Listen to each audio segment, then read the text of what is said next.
Well, ladies and gentlemen, we've got the live stream of all live streams, and it's not every day I bring out the American flag, but when justice serves, we eat it up, baby. It's Dave Neal, stand-up comic, host of Bachelor Nation News and of the award-winning Bachelor Rush Hour podcast. What award did it win? I don't know. How about this plastic 2022 Best Podcaster of the Year award? You think they just give these out to anybody? It's screwed in at the bottom, guys. Made in China. So anyhow, folks, I'm going to bring in some guests today to usher in what I believe to be is the nail in the coffin being the tales of lies, the fraud committed to convince the world that somebody was pregnant up until and possibly past 21 to 23 weeks.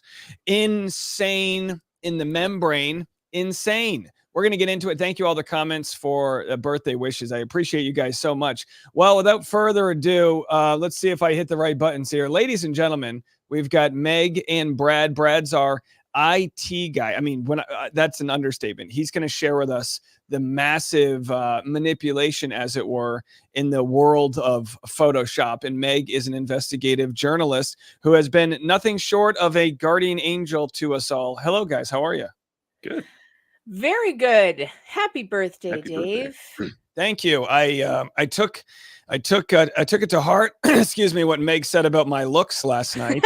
Oh no. Oh no. I've tried to. Were you sleeping with cucumbers on your eyes? Well, I didn't have cucumbers, so I used zucchini, but I hope that works just the same.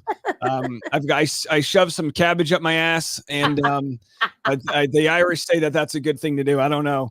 I'm just giving you some more, actions to put in your lawsuit, your countersuit against Jane Doe for all the stress, because the stress, it's just coming out in the crow's feet. Yeah, can I sue? How about $10 for every new white hair I have on my chin?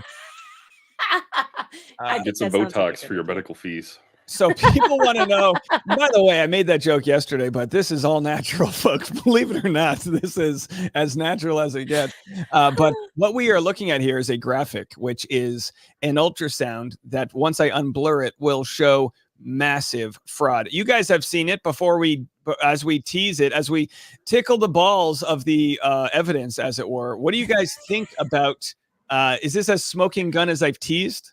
Oh, it's bad. It's bad. It's or good, depending on how you're looking at it. It is perfect tea, but it is terrible for her case. Yeah, it changes everything. Now, I'm assuming her lawyer, who said he would quit if we found out she was lying. Well, I guess these aren't lies. These are fabrications. These are evidence that miscommunicates. Yeah, minor misstatements. Boy, but I also want to, I'm assuming he'll be watching this, and I'm assuming Jane will be watching. I need to remind her, this evidence right here, the Fiverr evidence that Megan and I are working on, and other forms of evidence, including the Sonora HCG test, all would have not been found if it weren't for her new attorneys ruffling the feathers. He did what a normal person would do when someone's telling the truth, which is he made a lot of noise and he came in trying to shake things up. Sadly, he shook it up for the wrong side. Yeah, and he's finding that out, isn't he? Yeah.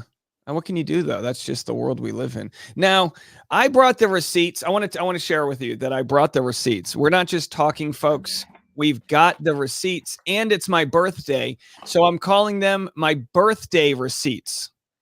These are birthday. These aren't everyday run-of-the-mill receipts. These are birthday receipts. So let's just get the party started. It sounds like a hit song, Dave. Oh, doesn't it sound like a hit song? I packaged this present to myself this morning. Ladies and gentlemen, birthday receipts. Got my hands in the air, it's my special day. Everybody gather around. Let's celebrate, I brought the party. I got the whole crew, raise your glasses up. This one's for me and you. I'm feeling good, got that birthday glow. Rocking this party, watch me steal the show. I'm the birthday queen, it's my time to shine. Dancing like there's no tomorrow, doing it just fine. It's my birthday and I've got receipts. Gonna make it loud, gonna make it sweet. No one can stop us, we're gonna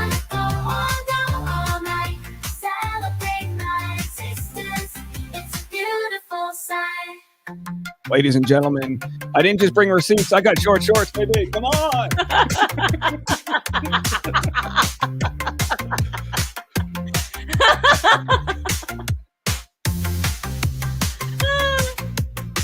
Amazing you're still married. Ladies and gentlemen, let's get into it. We got a lot to talk about here. That's birthday receipts brought to you by DJAI. DJAI birthday receipts. It's our party, and we will bring the receipts if we want to. Those receipts shall be brought. Oh my gosh, I'm so appreciative to have you guys here. First of all, before we, okay, so someone said, Dave, you're building suspense. Well, I mean, come on, we're edging, folks. We're edging here. I'm going to share some of those receipts, but first, I did want to share an interesting email I got from somebody because I'm a Photoshop guy. I'm not like an Adobe Acrobat guy. But this email came in internationally from somebody who shared with me how they took the Sonora Quest lab report and completely changed the results. Because we showed, how you could get to pretty good results with Photoshop. But with Adobe Acrobat, this person said that the next picture is a document. They went to tools and prepare forms, which is a way to edit PDFs. And then Acrobat divides everything. And Brad, you might know this. You're smarter than us. But Acrobat divides everything in different fields. So did you know this, Brad? I did not. I actually haven't used Acrobat Pro for anything because I haven't had a need to. But it doesn't surprise me that it would make it this easy. We need a code. We need like 10% off code here because we are just really promoting how to commit fraud. And again, she would have gotten away with this because you can commit fraud so good. It's just unfortunate she sent me the fraudulent document. Again, for those wondering, why did she do this? Well, when you're spewing lies in all directions, you forget where you planted those lies. And when those lies came up to roost this spring, we were able to look at them. So 102 is the test she received. And of course, Clayton's experts have said, well, this is not the levels of somebody who would be pregnant at this time, right? So now I'm being told, congratulations, Dave, you are a 25-year-old male. Oh, that's good. She's taken 14 years off my life. And with a high level of HCG. Oh my God, look, I'm the doctor. You are pregnant. Meg, you are the doctor.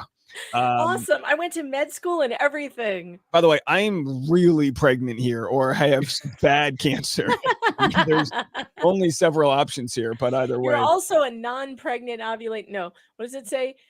A non-pregnant postmenopausal female? What are you? Oh, Which it's one less are you? than 10. So Meg and I got this, got the same email recently, which said if she did test above this level, it would have said that it would have given you different results below. Do you remember this, Meg?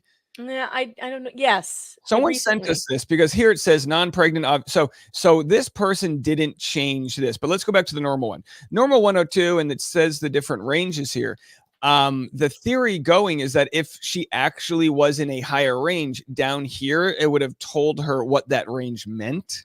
We don't know if that's true because we don't have a Sonora Quest lab that shows what a pregnant person looks like. If anybody's pregnant in Arizona, I'd love to pay the $60 to have you go take this test. But again, I don't want to, only if you're in the neighborhood and enjoy justice. I don't want to, what I mean? I'm not trying to, I know pregnant ladies got a lot going on. Speaking of which, my wife is due today and we are on baby watch. There is yet to be exciting. Water break. Did your water ever break? This is kind of a Hollywood thing, right? My wife said no, it didn't. It did not. And in fact, I was only induced one time. And my second, so that one, obviously they had to break it. But the second time, my second one, I went into labor naturally. I labored for a long time by myself and like just at home. And then it didn't break. They still had to break it at the hospital. And I was only in labor at the hospital for another like 4 hours and they still broke it. So, well, unlike your water, we're going to be breaking some stories here today. I can only imagine you with that reporter voice you go into. Doctor, please warm your hands up before you touch me. How dare you? Do not have my consent for a cervical exam. Please, doctor. God, I swear every time those nurses would come in to check you, they'd be elbow deep inside. And you're like, oh my I've only seen them give birth to cows in the It's pretty much like that, yeah. Or they lift up the tail, they just reach right in. They're looking for a hoof. Yeah, it's a whole thing. It's a whole thing. Isn't that funny though? I've watched more animal births because we've normalized watching animals give birth, but not humans. We have a real issue with our disconnection from our human bodies, but we're going to be giving Starbucks gift cards to our nurses in hopes that they go easy on the elbows when they, when they reach inside for things. Not to put it too crass, but either way. So I thought this was interesting just to show how easy it is to edit. Because we were looking at changing the fonts. We were doing it we were old school photoshopped. No, this is like, okay, here's what it looks like. Yeah, this is a completely different ball game here. So here it basically opens the field, so you can just delete and retype. Yeah, anything you want. Unbelievable. But 2024 is insane. It's a wild year. Now, of course, we don't even have time to get into any of this, but some good people have shared the affidavit changes that have been made. A lot of people have wondered why her attorney's been sort of open micing their legal strategies online, and partly it's because they're sharing it with thousands of people, and people are calling them out. No, you can't claim this because of that. And we're also guilty of that. And because of that, we'll I guess this is kind of like an off day activity. We'll go through all of the ways in which things have been changed. Along with this, did this Fiverr make the new documents? So I don't know, because I still haven't been through all them. But by the way, Fiverr, I have reached out to them, to their press office, with a press inquiry about this. Jane sent you an email, Dave, of a video of some sent files. And what we found in there was that there may have been a Fiverr person that she was working with, and I may have found that person, and just in the last 30 seconds, that person just told me that they are going to check their order list for that number that we found in her sent email. So literally 30 seconds ago. Breaking the news. By the way, Megan goes straight to sex. No foreplay for Megan here. She really rounded the bases. Breaking news. Megan buries the lead deep down. Like a nurse's arm buried into the birth canal. Okay, so what are we doing? I don't know, but I'm literally on the other screen. I'm waiting. I'm seeing the little 3 dots typing as the Fiverr person is communicating, and it's kind of exciting. Ladies and gentlemen, we are live in Pakistan. Can we bring in? Do we have any? By the way, do you have anything you want to share with me? Or that's okay. That's Brad's. Brad's got the forensics. We'll get to the forensics. So yes. While being inspired to pursue justice and overturn every stone, thanks to Jane Doe's attorney's ambitious defending of his client, we thought it would be good to go through past emails, and boy, did we find wild things. So we busted the Sonora Quest. I mean, that's a dagger, right? That's like any case would be so happy to have something so damning. That's today's news. That's nothing. We're done with that. We have this Fiverr thing, which again, dagger, nail in the coffin, can't be more clear right now. The only thing, and by the way, I think it's going to be hard to find. So this ultrasound was from 2021. This is from Janie Dodo Bird with Greg Gillespie. So the email that we're going to share. We have a video that shows all of the sent emails from Jane Doe. That probably won't line up to this photo because that email was from the fall. But what could it line up with? What was Jane Doe possibly going to Pakistan for? And by the way, I support American. I'm wearing American flags here. I don't have a problem with people exporting, or trying to go overseas for content, but no surprise as she was trying to save a few bucks. It can get very expensive defending your fraud. I have to give her grace here. It can be very expensive. But either way, she heads to Pakistan to work with Fiverr, and we'll have to see what that entails. I shared this yesterday, which was that we showed that you can just change the date and time of anything you want. Again, these are things we're going to need to reckon with Again, not the metadata, but this would still be enough to prove to anybody. I said, I asked people for a date. We changed the date here to a whole different time period. And I did this yesterday. So anyway, just to show how easy it is to try to fool somebody. There it is, July 23rd, 2023. Screen grab it, send it to people. Next thing you know, you're making a couple grand in abortion fees for an abortion you didn't have. But that's how it works, folks. All right. That takes us to our next piece of content, which is the main reason we're here today. No, not just to celebrate my birth. Oh, by the way, do you mind if I do some housekeeping? We have 1,000 people in the chat here. We have 1,000 people in the chat, but I want to get to some of these beautiful comments here. Thank you so much for the super chat, Jenna. Birthday cold brew. I'll be getting that. Did you guys know you get a free iced coffee or free coffee at Starbucks on your birthday? Did you guys know this? I did not, and I missed it. Damn it. Any size you want. You got to order with the app. I go with like literally the Trenta. I fill it up to the top. I have them put like cold foam and chocolate nibs, and you have them, gold leaf. Chakras, gold leaf. I mean, every they flash me. It looks like a CVS receipt. I stick the receipt to the back so it looks like one of those sort of Chinese floats that they have there, just going down. Okay, so anyway. Thank you for that. Becca has thoughts. $5. Happy birthday, Dave. May the year ahead, including being a new father, be the absolute best. Oh, thank you so much. And also Carrie with $10. Happy birthday. GJB, $20 super sticker. Thank you so much for that. And also long way to Tippery. Happy birthday, Dave. Boy, really piling up. Thank you, guys. I really appreciate it here. Sarah, birthday streams are good, Dave. Always stream on your birthday. Who knew? And to be quite fair, this isn't hyperbole. What we're going to share with you is the greatest tea and the most damning evidence I think we've ever had. So it's really good.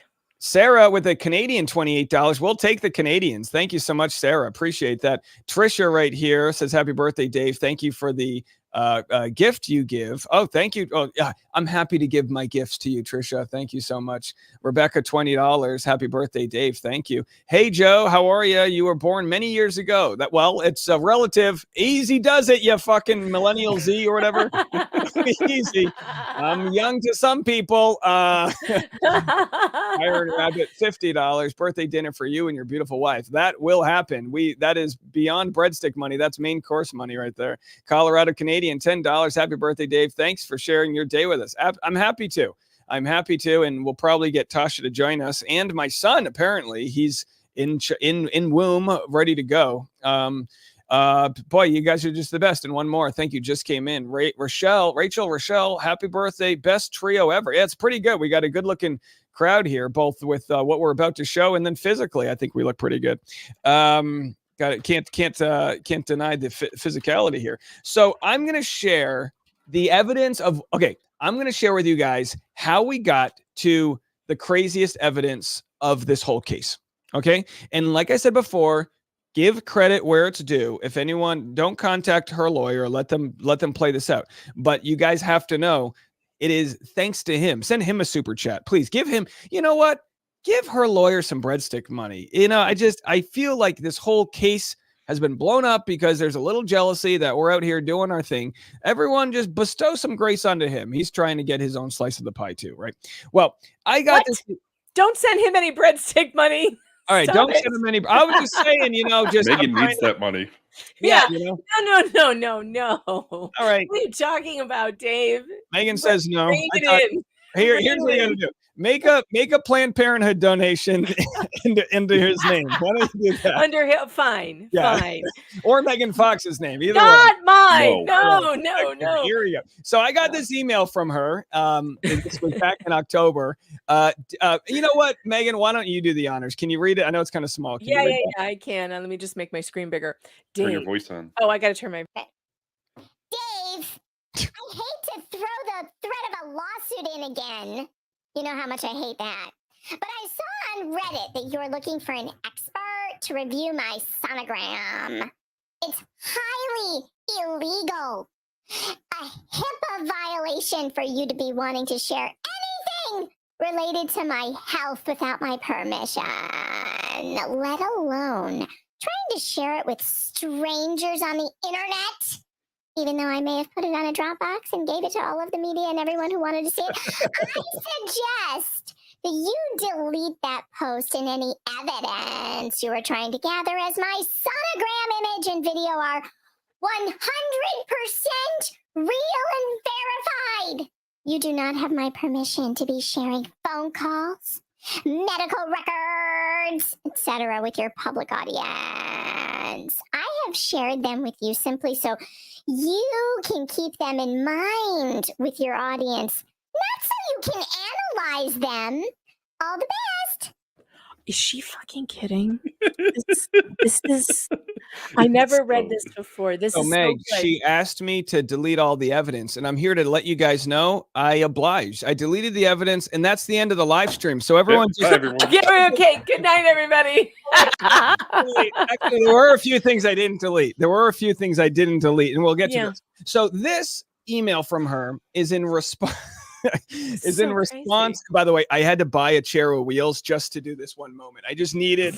You need to be mobile. You think I wear these short shorts for fun? No, you need to be ready to go. You got to be. I still can't believe you can stand on a moving chair and not fall off and break something. That just goes to show you are still very young. Yeah, spry. Still very young and spry.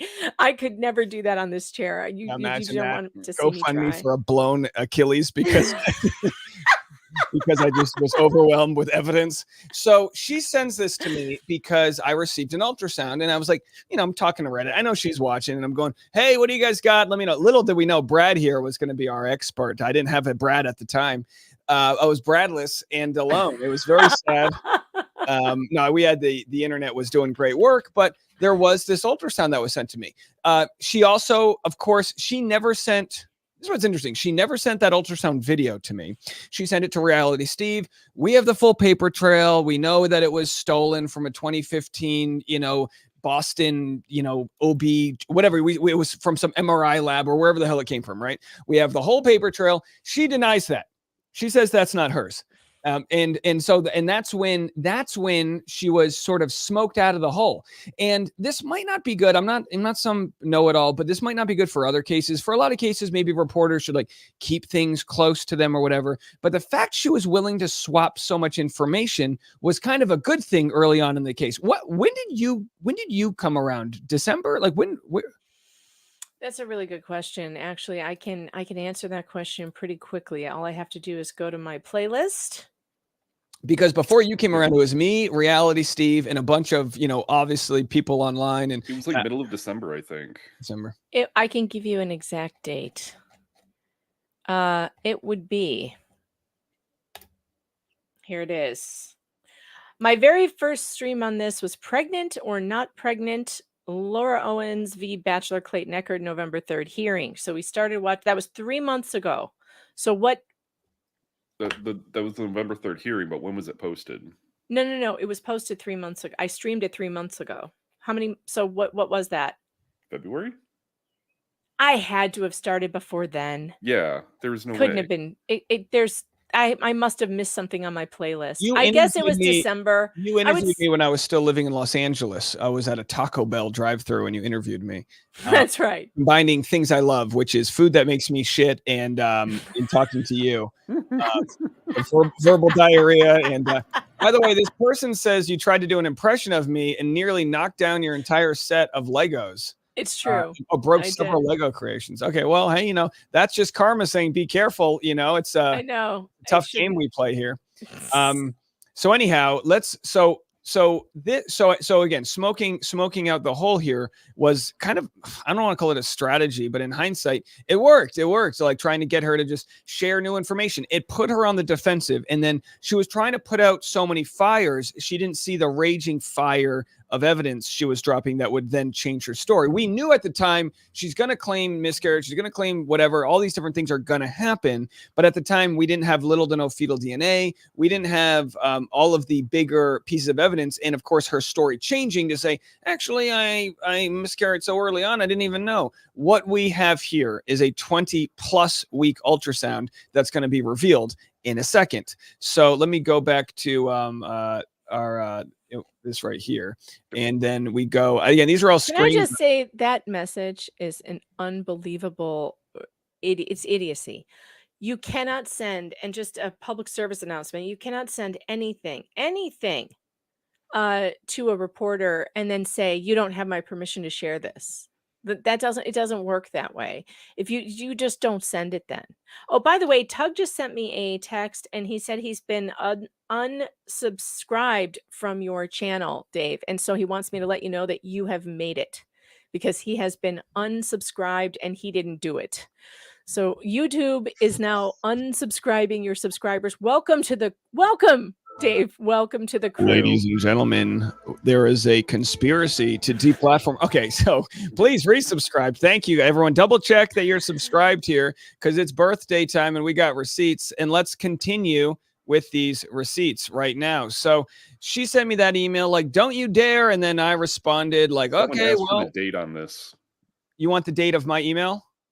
When you receive this email. Oh geez, this was I'm going to share the date October 11th, I think. Yeah. I actually included the dates moving forward on the she sent me the evidence we're going to share on October 12th. So this was the days leading up to it. My response to her, of course, this is when I knew I had a lot of evidence and I wanted to get her on record lying.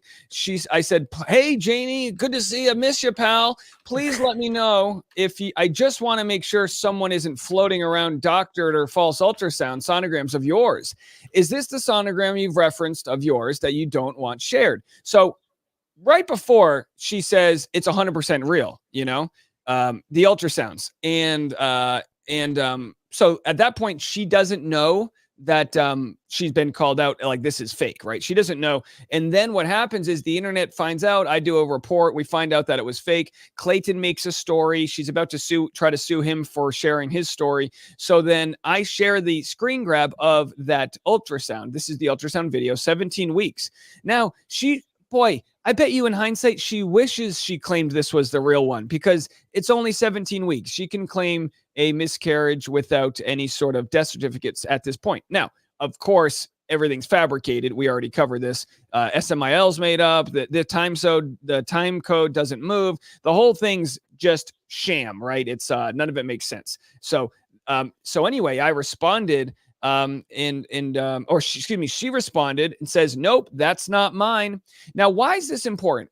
This is important because in her documents and in the deposition, she admits saying, no, that's not mine. So any attempt for her to claim that I'm talking to Greg, who was hacked into her account. Greg was holding my hands while I was asleep typing for me. I had crashed after a lot of Monster and he was, weekend at Bernieing me. No, that's not happening here. So on October 12th, she says, no, that's not mine. Then she responds again, I didn't even see that it had my name on it. Did Greg send that to you, I'm guessing? Lord. All the best. So at this point, she's inserting the theory that Greg's behind the hard evidence we have that it was sent from her, right? So now, let's see. Then she responds with this, and this is where it gets good, folks. Is everyone buckled up? I need to make sure we're all strapped in. I want to make sure nobody falls off. Yeah, we don't want nobody falls out of their chair. All right, hold on. Let me get fully seated and leaned back. I may need a footrest. Legs on the floor. I think I'm going to put my footrest. Put your tray tables up in an upright and locked position. Completely stable, maybe Indian position. Here we go. You. My insurance doesn't cover if you guys fall. I don't. If you have some people have marble desks. I need your jaw. You need a pillow. Put a pillow on your desk to make sure that your jaw doesn't chip. And if you have it, we have those mouth guards we used for football. Okay. Just put that in your mouth here, just to make it. I have a wooden stick I can bite on. Okay, Ren in the comment section has a meeting in 25 minutes. So let's get to this right now then. We don't want Ren to be late for his meeting here. But I do appreciate people letting me know their schedules to make sure we can sneak me in here.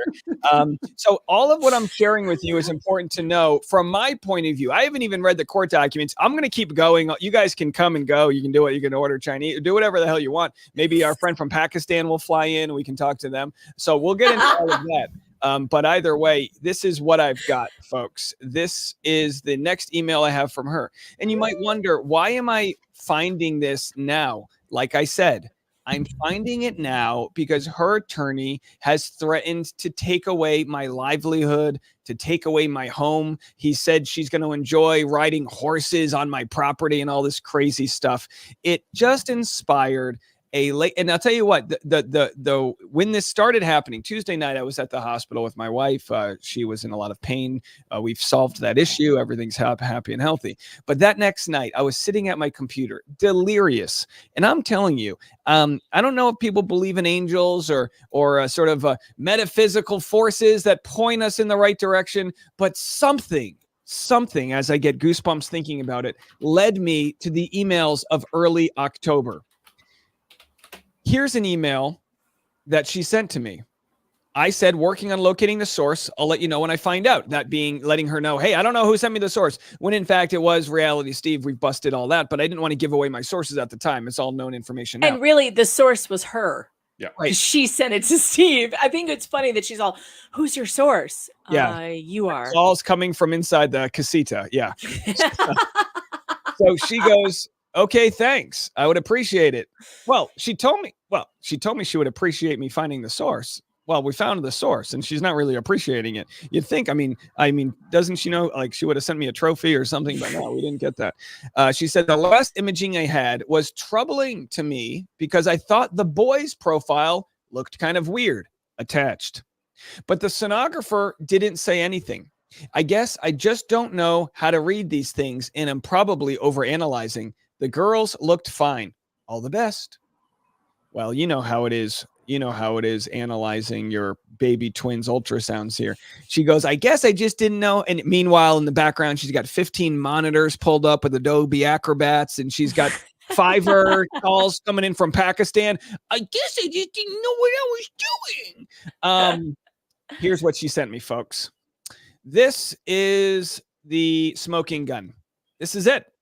What we have here is an ultrasound photo of a photo. So there's really no metadata as far as where the ultrasound comes from. We just know it's sitting on her, her casita kitchen tabletop or whatever this is. What I'm going to share with you guys, I guess, is what Brad thinks of all of this. Because when I looked into it, I noticed that it was looking a little funky. So Brad, when you told me what is wrong with it, I saw it. I now can't unsee it. It's like the Fiverr thing again. Once you know, it's like, wait, oh my you God. Mean when Brad said what's wrong with it or when? Yeah, when Brad told me what's wrong with it, and I'll let Brad tell you guys what's wrong with it. But once he told me, I can't unsee it. And it's so obvious. By the way, Max calls this the smoking uterus. So this is the Trinity says the Pomscon posse is here. Pomscon posse. Yeah, guys. This is a big deal. This isn't just big for Clayton. Obviously, it's big for Clayton's truth. This is big for the former victims. This is big for all of us who have been pursuing the truth here. Brad, the floor is yours. Do with this what you want. So I'm leaving this up because I'm doing the same thing you did with me, Dave.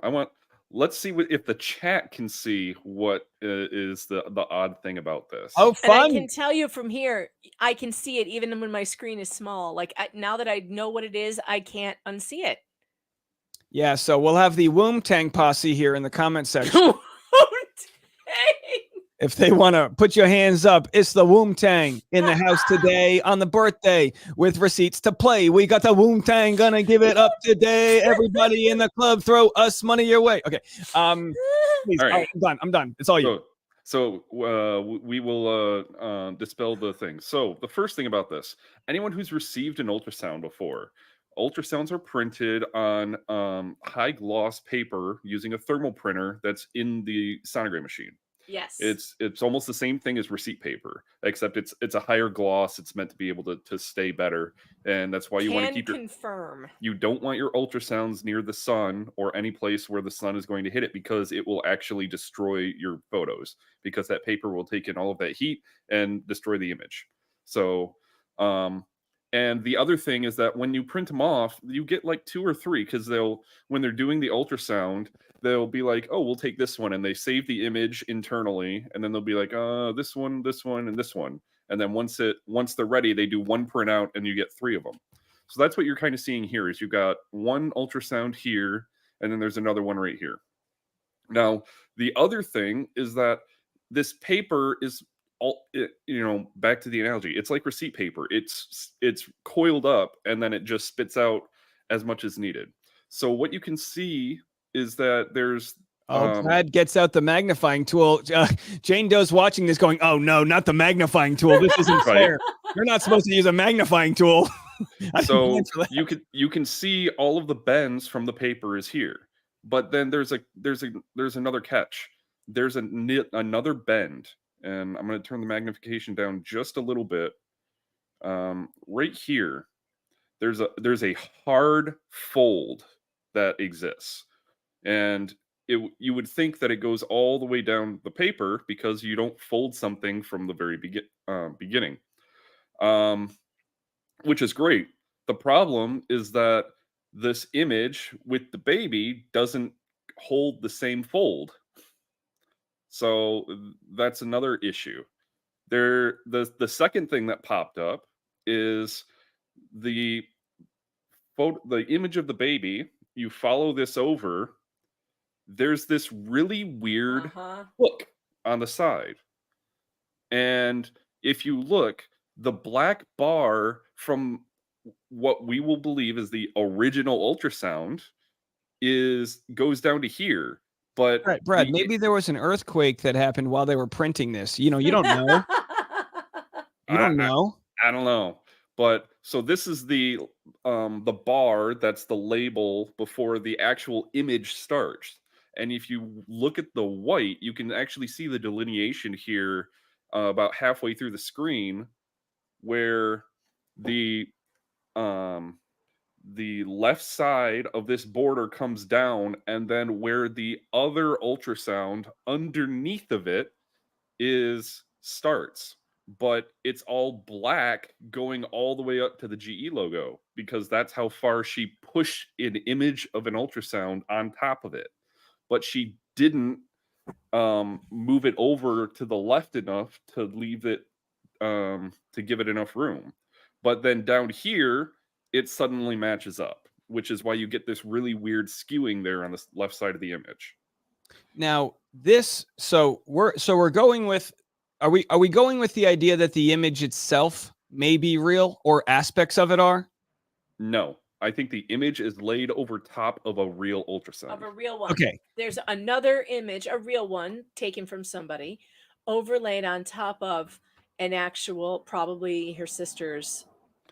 That was my theory, is that she took someone else's ultrasound and laid the image of that baby over top of her sister's ultrasound for it to be able to say Owens at 21 weeks and 3 days, but she removed the actual name because it would be her sister's. Yeah, I mean, so when I was looking at this, not knowing much about forensics, I used that magnifying tool to look at Owens. And Owens itself, I don't know, it maybe when I looked at it was with some noise or something else. The word Owens looked like it wasn't photoshopped. I feel like if that was photoshopped, you would see a very clear text, but the closer you look at it, you start to see the shadows and the blurring and just general like artifacts that would make it look like the really Owens. And I was like, well, it can't be her sister's because her sister, but then I was like, when did her sister give birth? And we only bring her sister into it because she brings her sister into it, which makes this, I think, the most offensive thing she's done, other than, the possible Chase J. Jones and other issues, suing, trying to sue people and ruin their lives and things like that. But when it comes to her own family, this would be evidence of her sister's firstborn. This would be cherished ultrasounds that you hold on to when you're at your happiest time in your life. And if you can zoom into the top left, we see that it's 2021, right? So you believe that if you go farther left, 2023. Oh, excuse me. I'm sorry, 2023. That's what I meant. So you see that it's 2023 and Owens so you believe that Owens is legit, 2023 is legit. Do you believe these numbers and everything are like actual? I think they would be. Yeah, because the 21 weeks is very important here, as it would line up with past the time period where you could just have a miscarriage. And what else can we look at? Is there anything else we can look at with this image? I mean, obviously you've proven without a shadow of a doubt that this image is doctored here without even digging any further. Is there anything else that you found? Well, let's go to the smoking gun of this. Oh, that wasn't the smoking gun? Oh my Yeah, gosh. no, this is pretty This good. is the worst of it. Now, Wow. remember what I was saying in the beginning. This paper is rolled up and is high gloss paper. So any light that's shown on it reflects really well. And you can see that right here because these peaks and valleys are the luminescence of the light reflecting off of it. And then this shadow here is the backside that wouldn't be reflecting on it. But curiously enough, none of it is reflective anywhere else except the bottom and the top. It would almost have been better for her to just steal her sister's image and white out her name. Like Right. that would it's almost like so much of this forensics shows tampering on top of the fact that it's just flat out not hers. Maybe at this point she's worried that she's been busted already for reverse Google searching, although you wouldn't think her sister's image was on Google. I'm going to text some people that I know within the inner circles to see if we can get any comments from her sister. I've yet to reach out to her sister, but you would really think now is the time to put out a statement, when it comes to, because here's the deal, right? Her sister, I'm sure, wants to protect her family and knows that Jane's got some issues and this and that. But at some point, your child probably takes precedent. Like, it's your own child, and this idea that she's using the child, and maybe the child's sick. I mean, this is her sister's child here. This is kind of a big deal to someone who's actually birthed a baby. And going back to what I was saying, when you look at the crease that's down the center, you can see the difference right here of this gray. It doesn't show up well on the magnifying glass, but this gray right here is a different color gray than on the other side of the crease. And it shows really well. So that's why you can believe that this is real or part of the original, and she just blacked out and color matched it with the other black around it in order to make sure that her sister's name wasn't on there. But all of this stuff here shows the proper luminescence, but as soon as you decrease the opacity, it becomes even harder to believe that this is real, at least the image of the baby itself. Science, folks. The forensic work of Brad. Now, look, if she was her Sonora Quest HCG test, that's easy to doctor because it's a digital document. It's not bent sideways. It's like flat on top of flat. I guess the reason why she didn't put her first name here is because maybe she tried and realized it's hard to insert like a text on one of these documents, right? I mean, right. Like, why would she have just left it blank? I mean, I know obviously we saw the email of her saying, "Don't share this. You can't share it," and well, whoops, here it is, 1,900 people in the chat. Now you guys get to see it.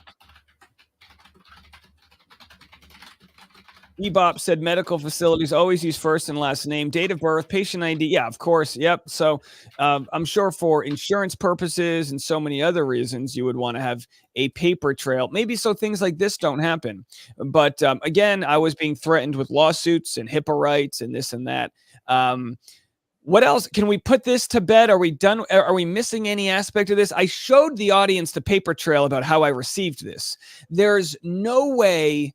Now, because she says in her deposition, I told him this wasn't it. She obviously left out the part where she shared her sister's ultrasound, which she fraudulently doctored to make it look like hers. But again, as people in the chat have said, these are just small misstatements she's made. She misstated a child as hers here. So Bruce says, if this was a real ultrasound, she should have released it to Woodnick via the original provider. Not doing that is a clear admission it's fake. Yeah, and of course, we all know. Why didn't she submit this? And why is the only ultrasound that she is using now the one allegedly on July 2? Right? The July 2nd one? How come she didn't use this one? Because she's changed her story about the timeline. That's the biggest evidence that this isn't real. She has several sonograms just to match up with her story she wants to tell at the moment. Yeah, and my intuition, the way I piece it together is this. It's early October. It's several weeks after this story went public. She's been fighting with people on Reddit. She's been getting some content taken down. She's been winning against other podcasters, not getting them to share the story. And what I'm about to share with you are dozens of emails that she's sending to reporters and tip lines trying to correct the story, threatening defamation lawsuits against other journalists and news organizations. I'm going to show all of this to you guys in a second. So I just think it's pretty wild and brazen. I guess brazen's the word here, for her to think that she could get away with this. But in the moment, it's like I said, smoked out of the hole. It's panic. It's how do we fix this situation right now? And months later, so she thought as whenever I decide to dismiss this case, it'll just go away. She thought the case would go away if she dismissed it. And up until December, when you guys started following it, that's when she started writing her Medium article. And that's when Clayton said, we can't let this go. She's going to rewrite history. She's going to make me out to be the monster. She wrote articles about me. So all that stuff. So should we get into her sent inbox? Oh, yeah.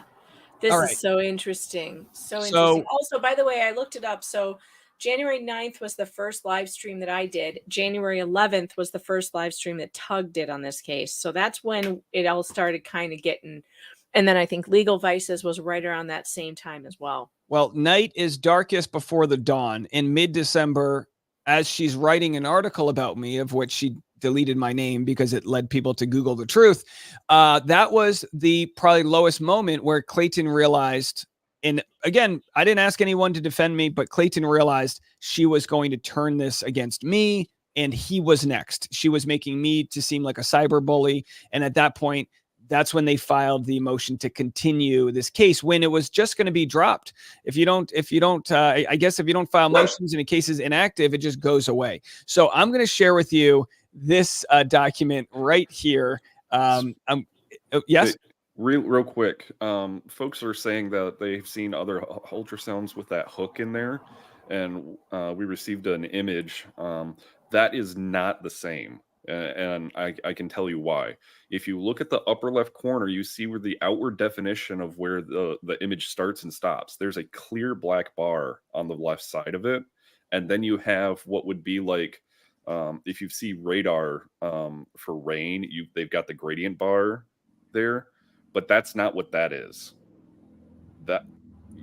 What you're seeing is the definition of the photoshopped, because it looks like a trapezoid because of the way that the Doppler signal comes out.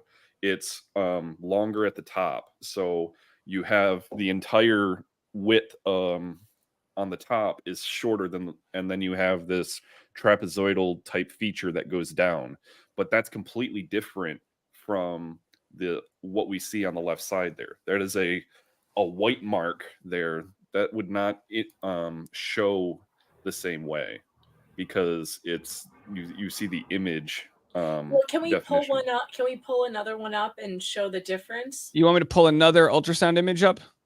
Ultrasound image 21 weeks. Oh, I don't want to dox this person's ultrasound. You can't really see their. Well, these are there's a bunch of them on Google, like that are just already out there on different websites and whatnot.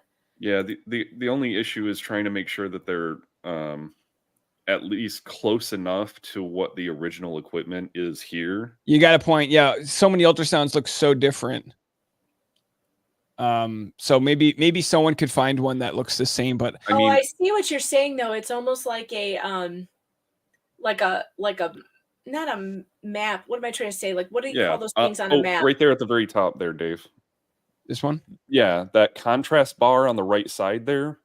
The contrast bar, yes. Yeah, that shows up and down, but the difference between the one that we've seen shown by Laura is that because the contrast bar only works when it's delineated against something else. There, you want to have that black bar on the other side, because then you're not confusing it with the paper, to show that everything after this point is the reflections that we're getting from the sonar. You see on that one that you're on the left side, the contrast bar is at least, a quarter or a half inch from the side of the paper. It is not directly on the edge of what would be the frame. Okay. Interesting stuff. Oh yeah. Interesting stuff. You're right. You're right. Look, there's no delineation between. So how could that possibly And you can be kind of it? see, it almost looks like this was copy and pasted like right here. Like this looks like a kind of like a, I don't know if you guys can see, but I'm kind of seeing on the white here that this is sort of bleeding into it. Like it's almost, Oh it almost yeah. looks like just slightly translucent, like a piece of tape or something. Well, the paper, that's the downside of a fold too. So you might be getting some shadow there too. Interesting stuff. Wild stuff. So we're going to get into the you thought that was interesting. What if I told you I had a video of her inbox, her sent messages? Oh, this is so fun. We're going to get to that momentarily, but I just got to do a quick super chats because you guys are blowing me away. I'm going to go get coffee. I'll be back. All right. Meg's going to get coffee. Ashley, it looks like, says birthday toast to you and the Tonsil twins, Figment and Fiverr. Oh, I love when I don't read these ahead of time. These are so funny. The Tonsil twins are named Figment and Fiverr. That's so funny. Thank you so much for that. Cindy Brown with $2. Much appreciated. Bully Mom, 6 pounds, none the richer. Happy birthday. And I gave birth to 3 girls and all 3 were born on their due date. So it can happen. Good luck with the birth and enjoy. Wow, you've got a very good due date energy happening over there. Koala T, 20 Canadian bucks, said, happy birthday, Dave. Your hard work is greatly appreciated. Good luck to you and Tasha. Very nice here. And then we've got Robin said, get some extra nibs on your coffee, $2. All right, extra nibs for me. Absolutely. Lady K in Texas, happy birthday, Dave. Today is my 42nd anniversary, so I'm celebrating with y'all since my husband is gone on business. Just as well, I'm riveted. Also, baby fund. Well, thank you so much, Lady K. We appreciate that. And, you know, your husband's away on vacation, on business, but hey, you guys are 42 years in. So I'm sure you guys are sick of each other by now, right? Let's see what else we have. Oh, I've already forgot. I want to save this Figment one. This one's so funny. Figment and Fiverr. So we'll have to remember that. Cindy with $10. Thank you for what you are doing. It's important. Happy birthday. Thank you so much to that. And Stephanie with $10. Happy birthday. Get yourself a Diet Coke. I'm a May baby too. Oh, congrats to my Tauruses out there. Oh, Umbrella Guy is in the chat. Happy birthday. Your YouTube overlords love you. Oh, thank you so much, Umbrella Guy, folks. We appreciate you. Sorry that we unsubscribed you there.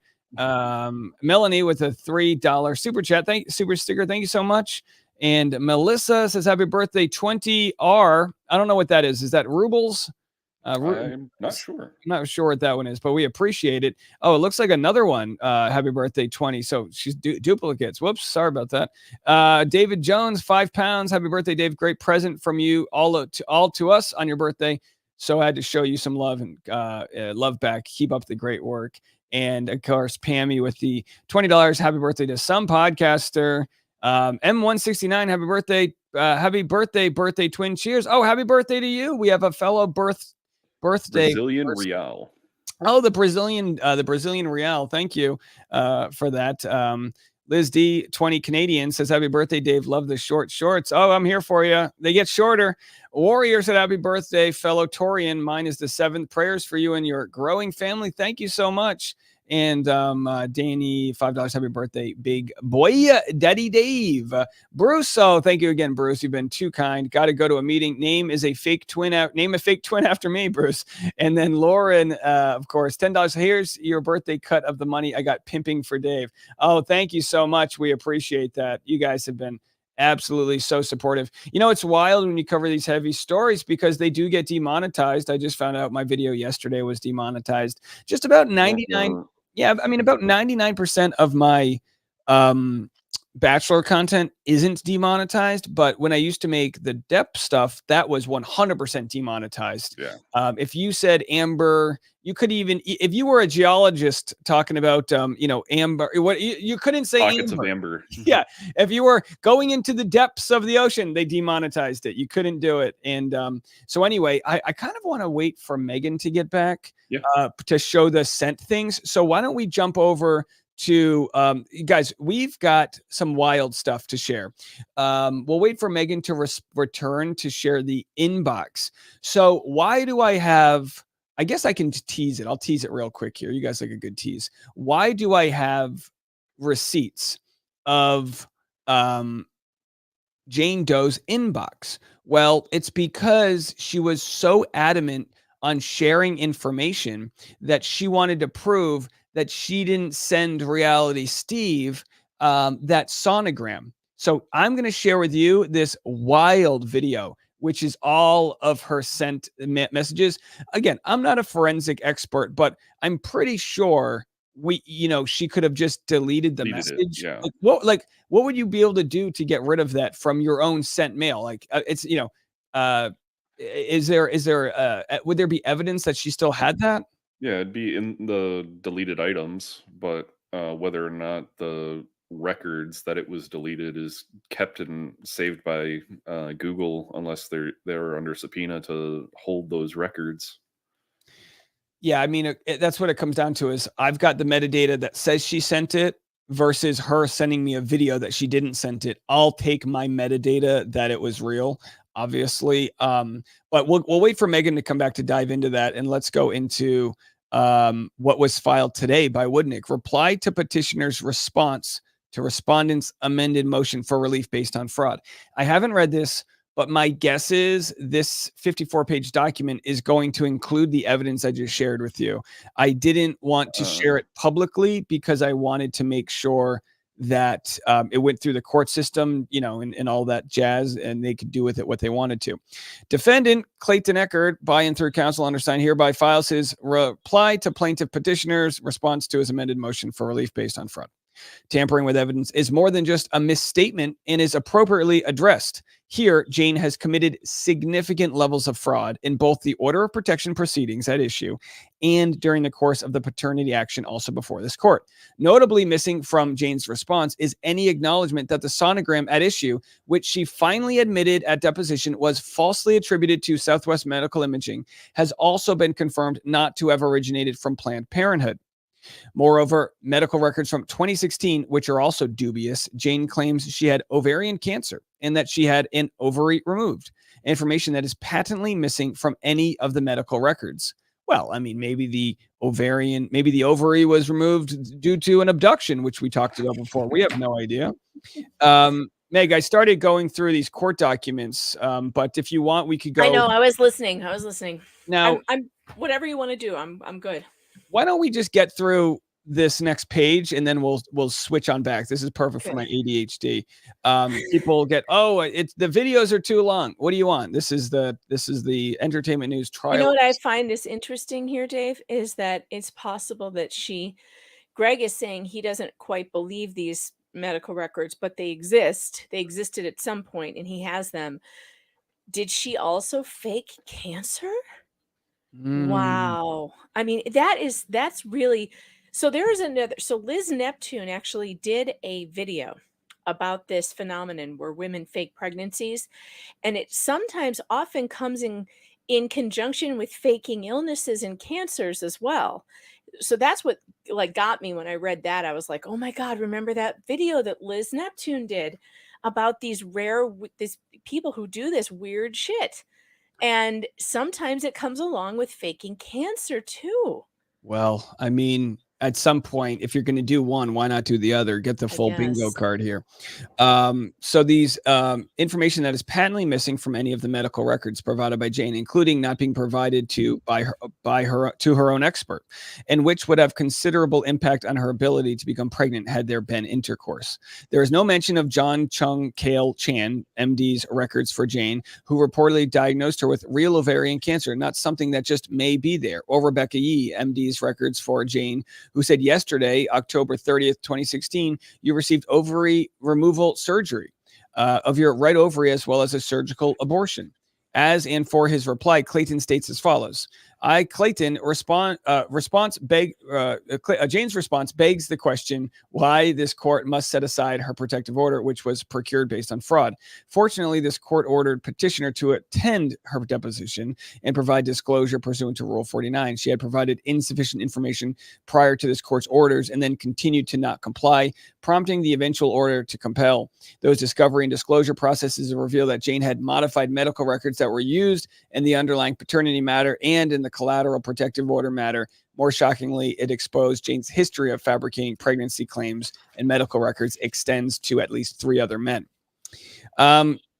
Well, I mean, luckily her lawyer said that he would drop her if he caught her lying. So we've got that going for us. Everyone hold your breath.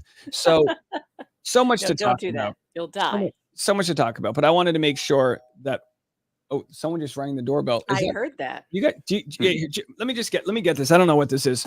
It's Boone. He's ready to come in. Brad, I am so impressed with you and your ability to suss out that bar on the left side from what we were seeing in the doctored sonogram. You're something. And the funny thing is I'm not a image forensic expert, which is the funnier part, is that it only takes someone who's either gone through a pregnancy and has seen ultrasounds and things like that, and then having a free tool online to be able to look at images to be able to determine that, yeah, that's probably fake.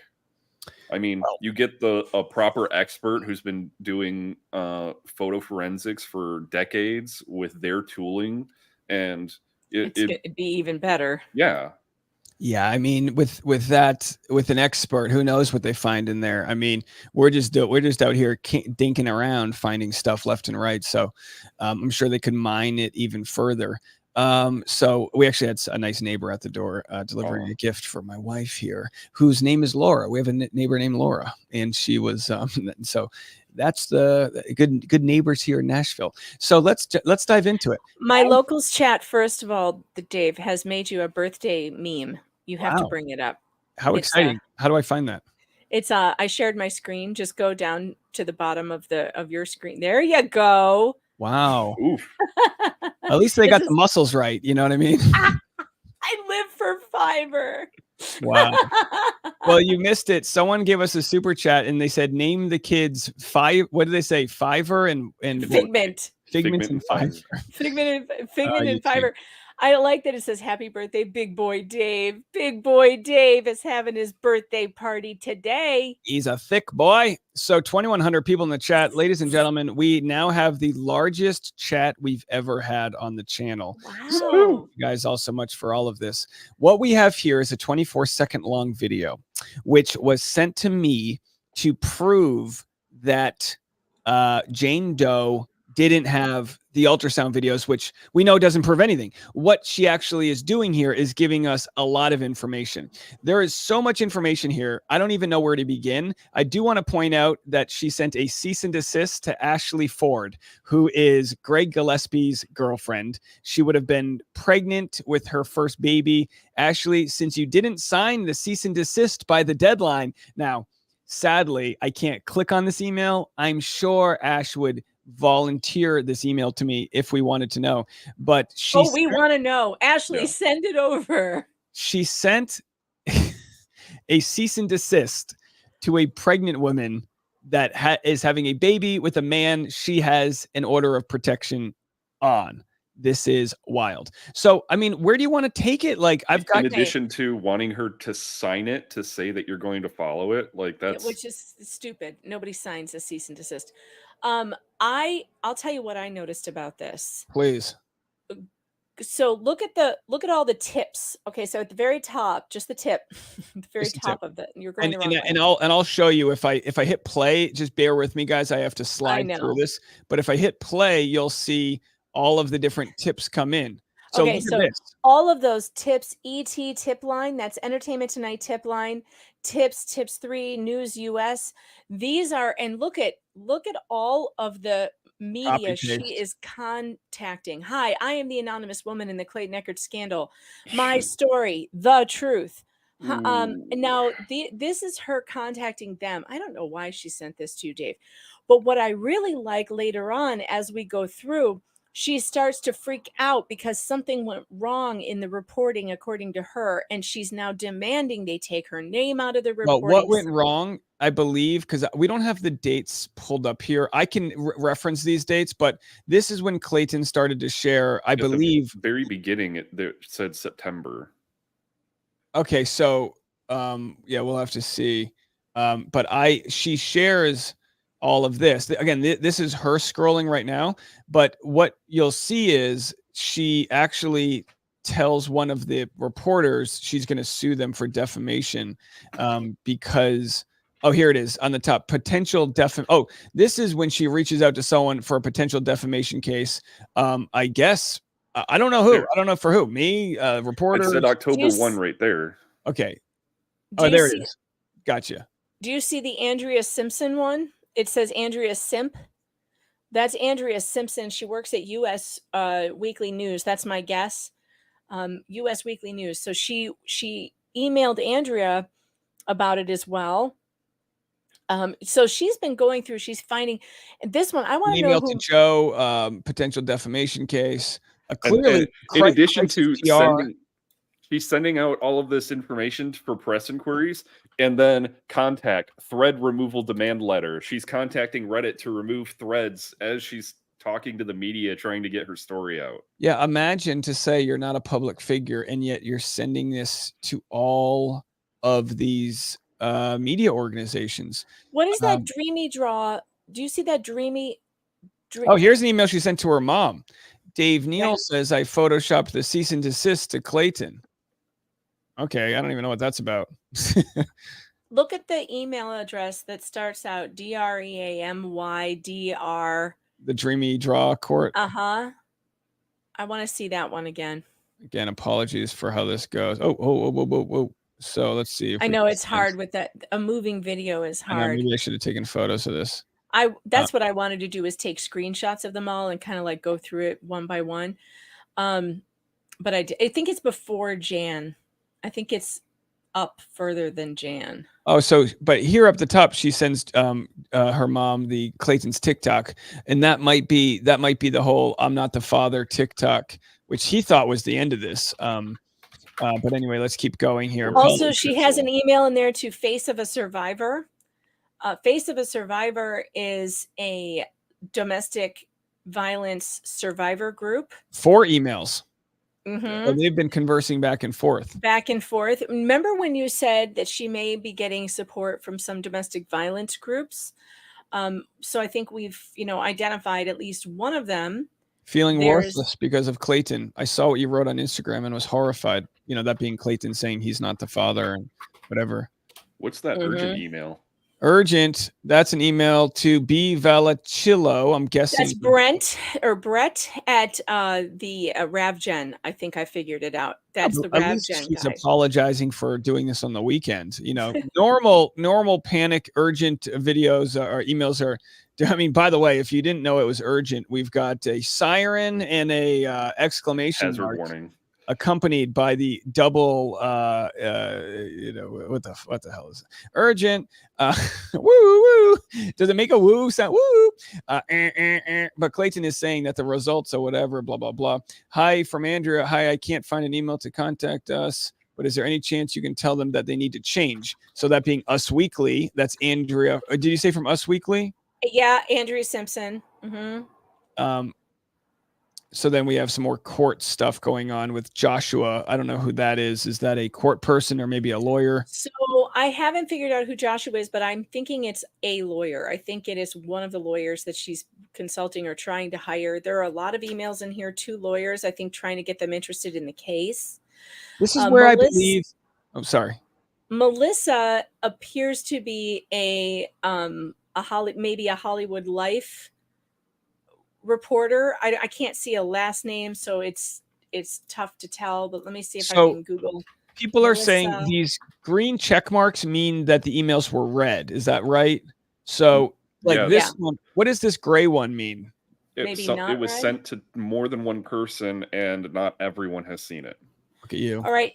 That Melissa could be Melissa Coppleton. She's an executive director at Hollywood Life. She covers entertainment and editorial topics. So I am going to reach out, by the way, to all of the members of the press that I can determine that she contacted. So I'll be sending some inquiries to them.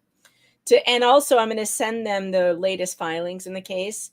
See if any of them want to actually cover it, in a real way. I'm not sure if she ever did write anything. So Melissa Coppleton is at Hollywood Life. Here's a email to someone saying the most of his actions are online. It needs to be done today or tomorrow AM at the latest. I wonder if that's another cease and desist. Which one is that one? The legal Richard? Legal. And then here, I'm desperately hoping you can help me as I am facing defamation. That's that's to an info line. Like, here's my situation. I need representation. I need a consultation or whatever. October 10th, still pregnant and very close to proving paternity. Folks, very close. Most relevant parts. Yeah. Just turns out that there was little to no fetal DNA. Oh, Elizabeth says those green check marks could be her mail track. Yep, it is. So she's tracking when it's red. Yep. So what she's noticing is I'm reading these and I'm saving them for my birthday live stream on May 1st, 2024. Let's ask this, Meg. What are we looking at here? Who's Dia? What is this? It's a match. Dia is your pro photographer. Well, it looks like maybe she's getting new headshots done. Maybe the mugshot wouldn't be too flattering. What could this possibly be? Dia. Well, I did find a Dia on Fiverr that is a photographer, and she manipulates photos. She does not just photo manipulation, but graphics, right? Graphics art. Do we know Dia to be a woman by chance? She could be. We're saying she. This is somebody in Pakistan. Right. Pakistan. I'm assuming it's a woman. I could be wrong. I think that's fair. I would have assumed it here, but I didn't know if Dia might be a short for another name in Pakistan. Yeah, I don't know, but I have made contact with a Dia on Fiverr who told me just a few minutes ago that she's going to check her order list. Now, and you think this might be an order number? I do. I think it might be. Now, it might not be. Yeah, it also could be somebody else. It could be somebody in the chat says Dia is also a real estate photographer in Scottsdale. Okay, could be that too. We don't know. We're trying to run down, But why would it be it's a match? Like, it's a match. Does that line up with a Fiverr? That clearly this is the form email that you get when you match with somebody on one of these forums. I don't really know how that works. Now, when I contacted Dia at Fiverr, I did get an automated email from that account back, but it didn't match with this. It didn't say that. It didn't say it's a match. It just said, here, I'll tell you what it said. It said, you've got new messages from Dia. Travis says it's the Denver International Airport. So there's that. Maybe she's planning on leaving through Denver. So yeah, it says here, hi Dia, sorry when I didn't hear from you earlier, I scheduled, and then we lose what it said there. But hey, do me a favor, Dave, go back up to the top, that one that says still pregnant, and that one, October 10th. Look at the date. Still pregnant on October 10th. Well, that's strange, isn't it? Because that doesn't line up with her timeline now, does it?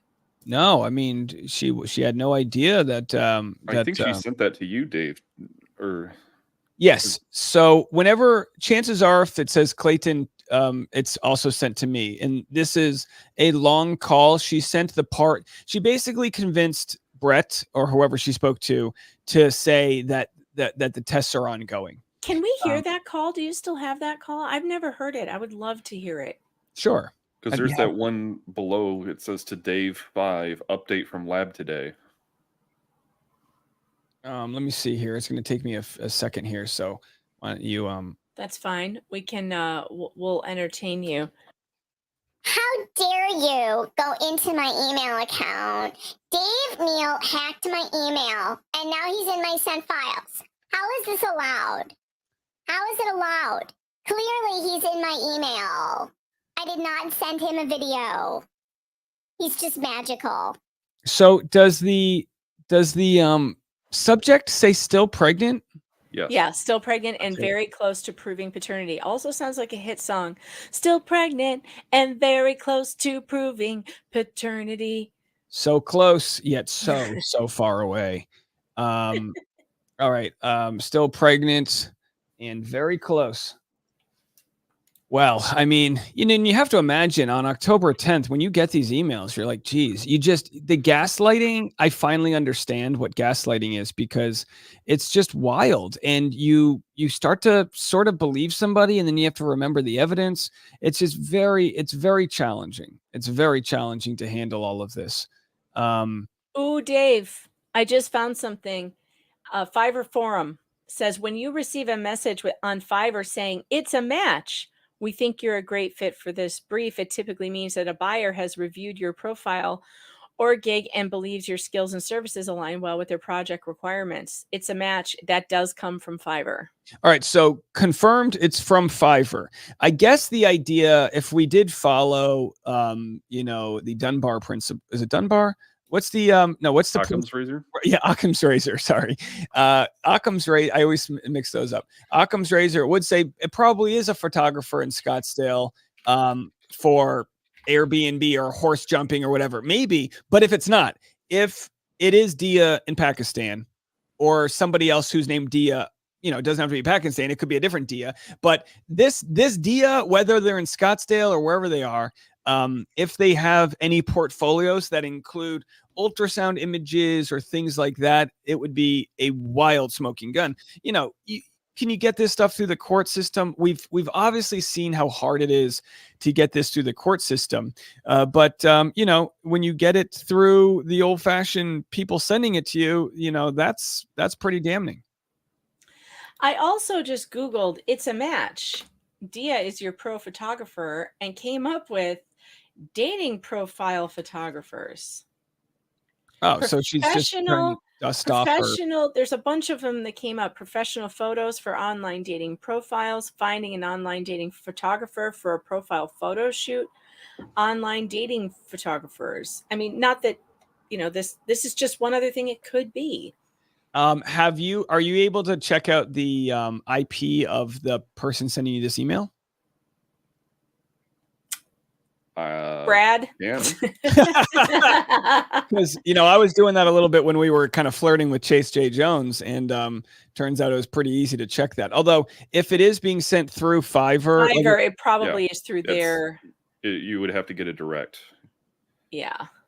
But I did get a photo that we believe to be from the sisters Poshmark, and the table that the item is listed on, it's almost the exact same as the grained wood. No way. Wait a minute. What? Say that again.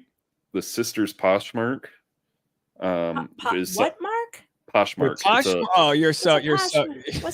It's like an eBay for items. It's just you're selling stuff. Ladies and gentlemen, Brad is breaking a story here. So Brad has images. So how it works is, if I wanted to sell you this shirt, I could start a Poshmark. It's like a eBay for clothes, right?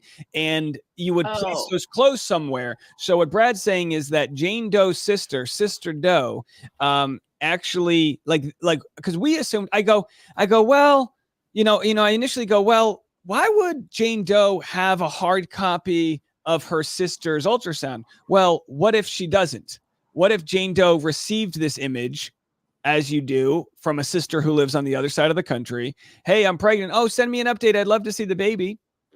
So do you have any copies of that Poshmark? No, I just have an image of an item from there. Oh, yeah. Do we have the name of the Poshmark account?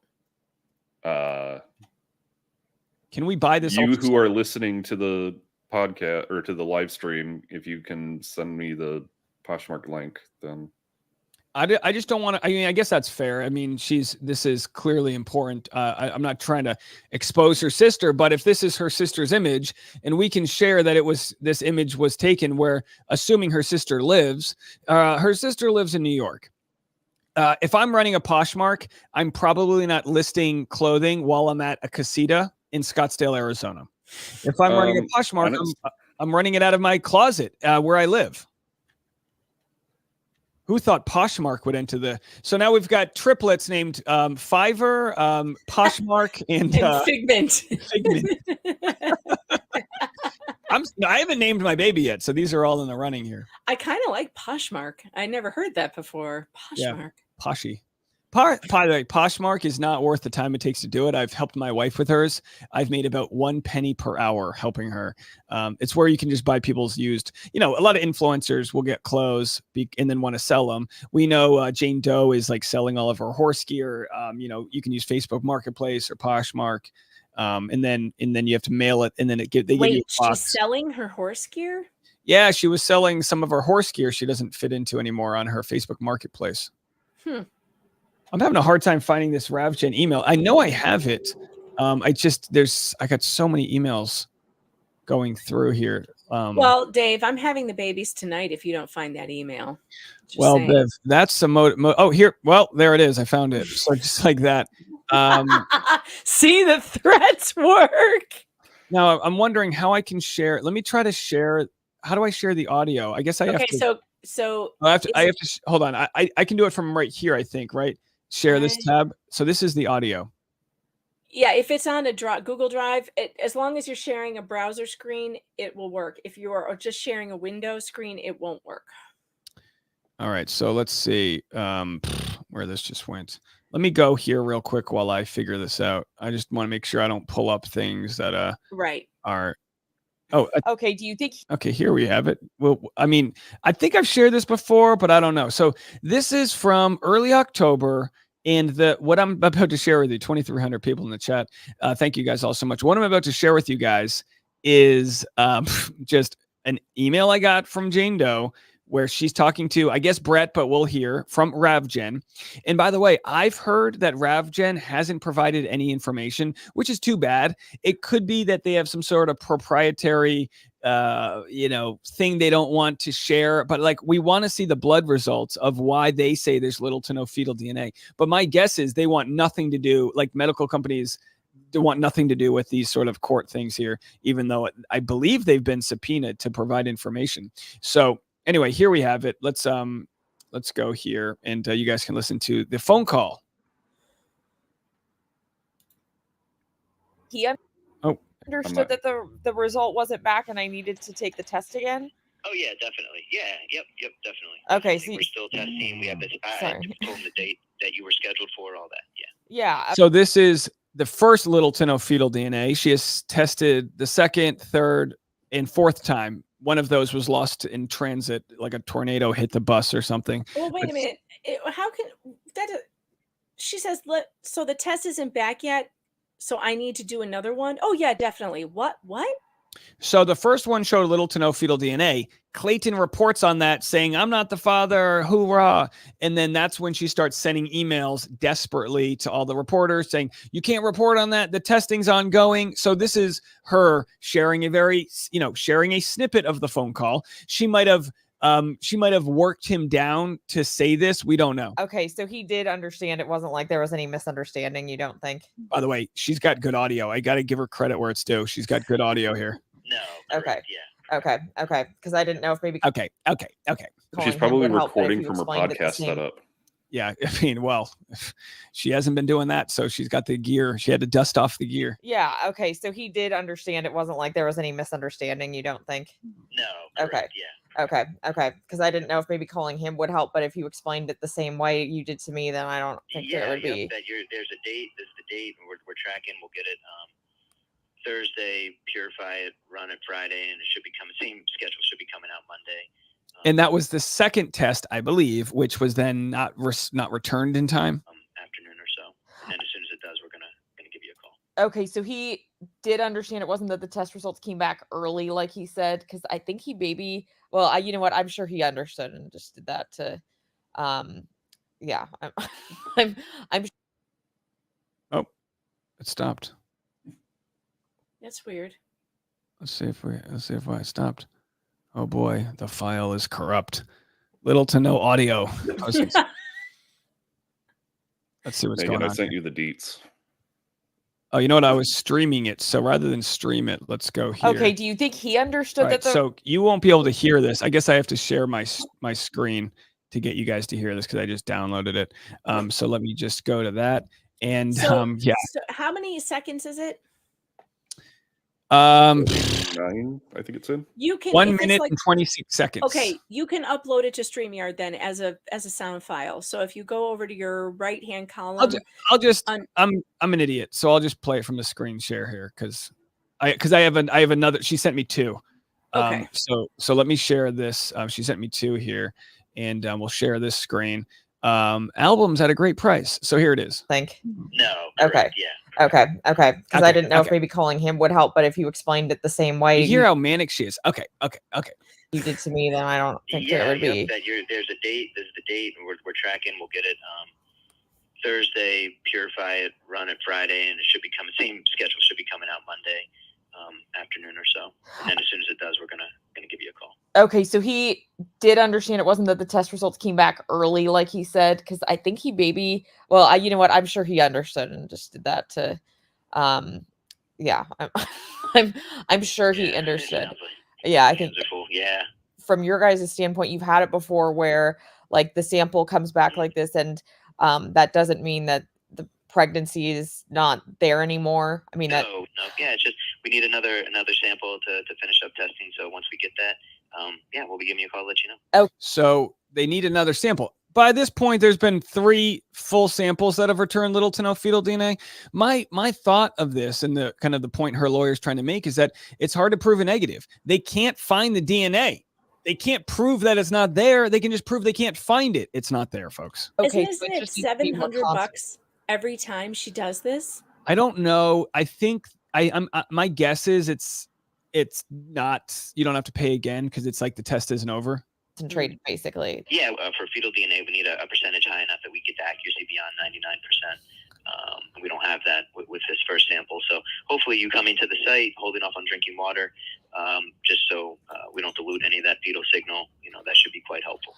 So he works for Ravgen, and he's trying to provide reasons as to why his company's not finding the DNA. So Ravgen, their job is not to prove if someone's pregnant, it's to prove who's the daddy.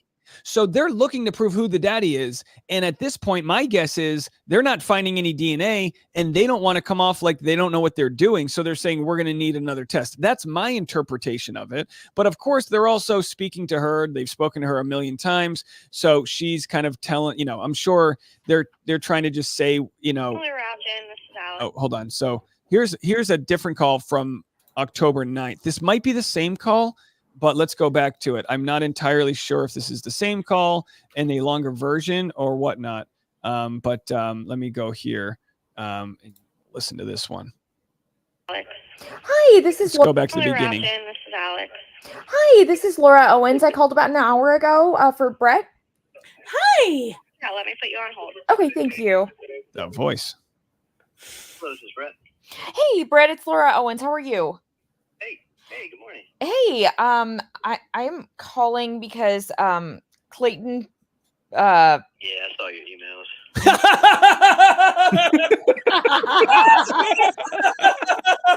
Oh no!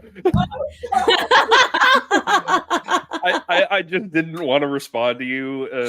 Yeah, I saw your emails. Oh, hold on. Hi, Brett. Oh, boy, super chats for Brett. One more Cool. time. Justice for Brett. Hey, I'm calling because Clayton Yeah, I saw your emails. yeah. Yeah, this is a guy. I imagine this is that Ben Affleck meme where he's smoking. Ben Affleck smoking. This is the moment that we have. This is Brett from Ravgen. Yeah, I saw your emails. He's in a lab coat. He's got like test tubes, and he's going, yeah, we got your emails. Don't worry, we just didn't get to him yet. Locals chat, get on that. Can you make Brad from Ravgen, please? Can you Brent, merge not the Brad. names? I'm sorry, not Brett. Brad. Brett. All right, let's keep going here. And again, I believe this is the same email we already, the same voice note we already listened to. This is just a full one. So what can you guys possibly do to say that the results weren't back yet? Yeah, like we told you, we're still testing. We don't put statements out though, unfortunately, and that's just Ravgen policy.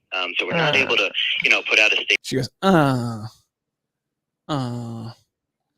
statement or comment on anything publicly about even past cases, present cases, especially. He's like, I saw your emails with the sirens, the urgent sirens. Ongoing.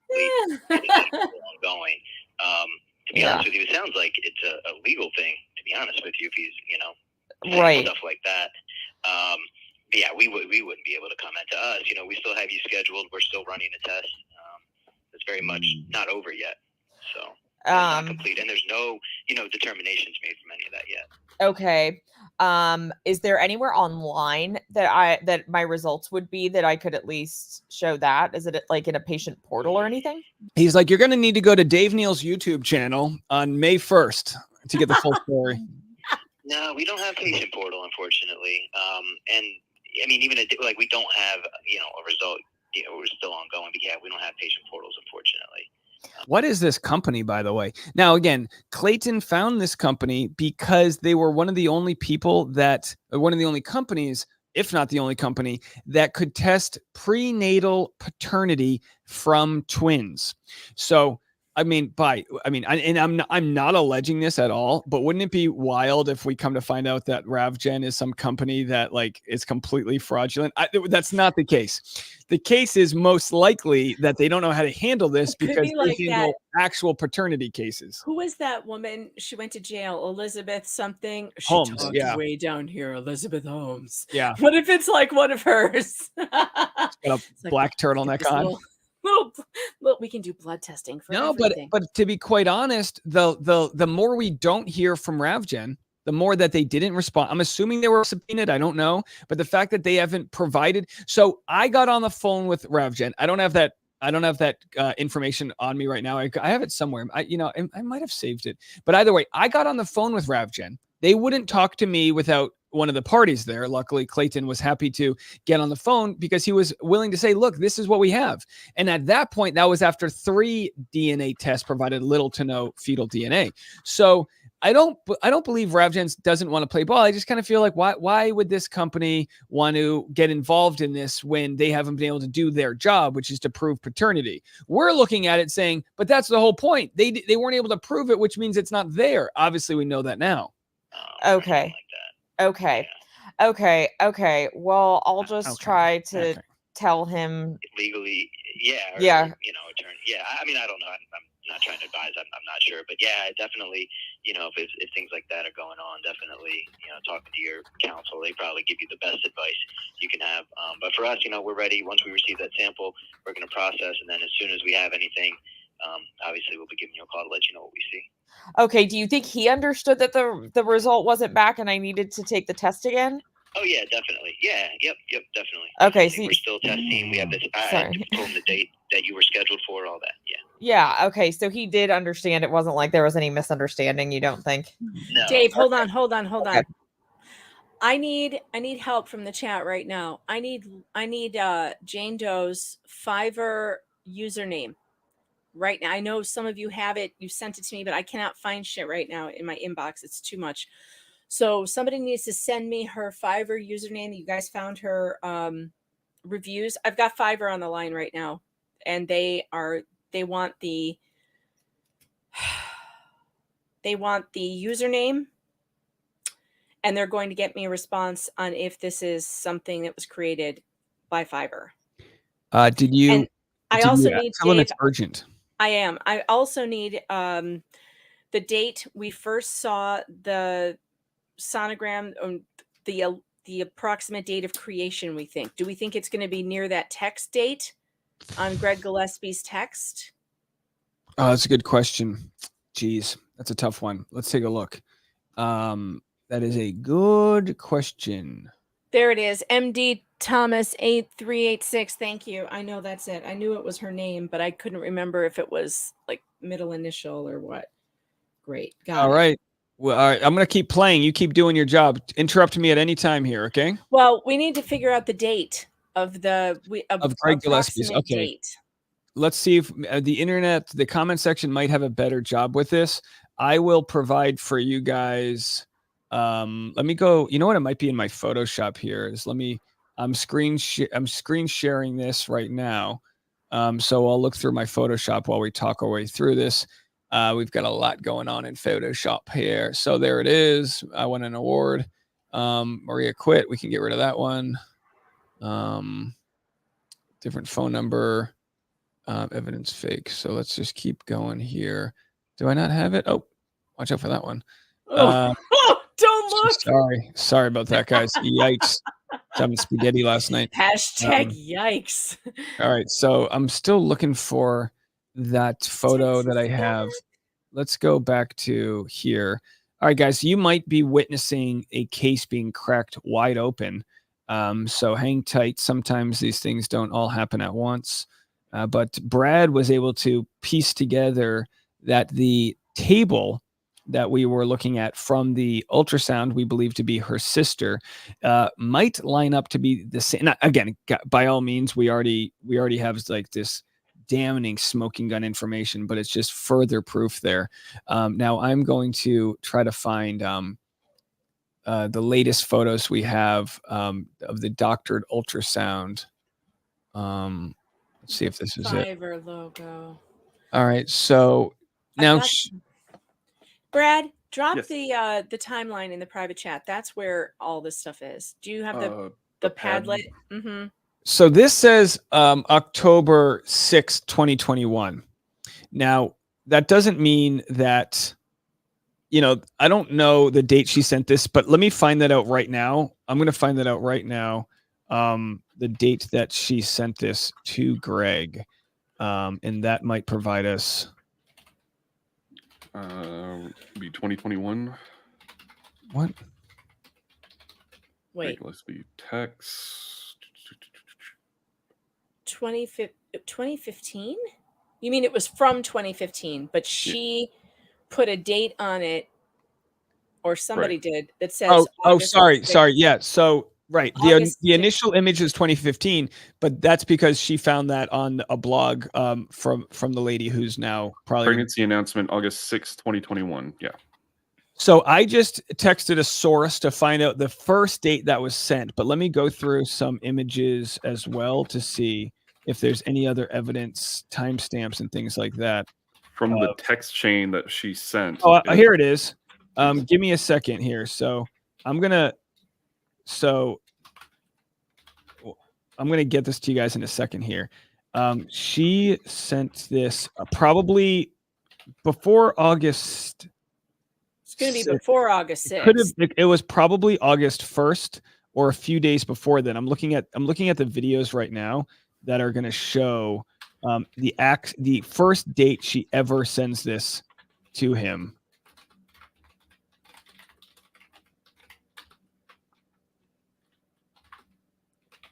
Eight 3 8 2 8 1. Laura says she had a failed abortion. There's text from the second.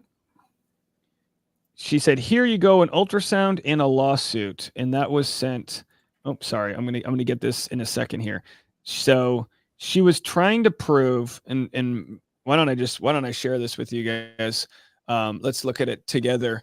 Why not share it with the class? So I'm screen sharing this. This is an email. Again, this is going to be the absolute best proof we have here.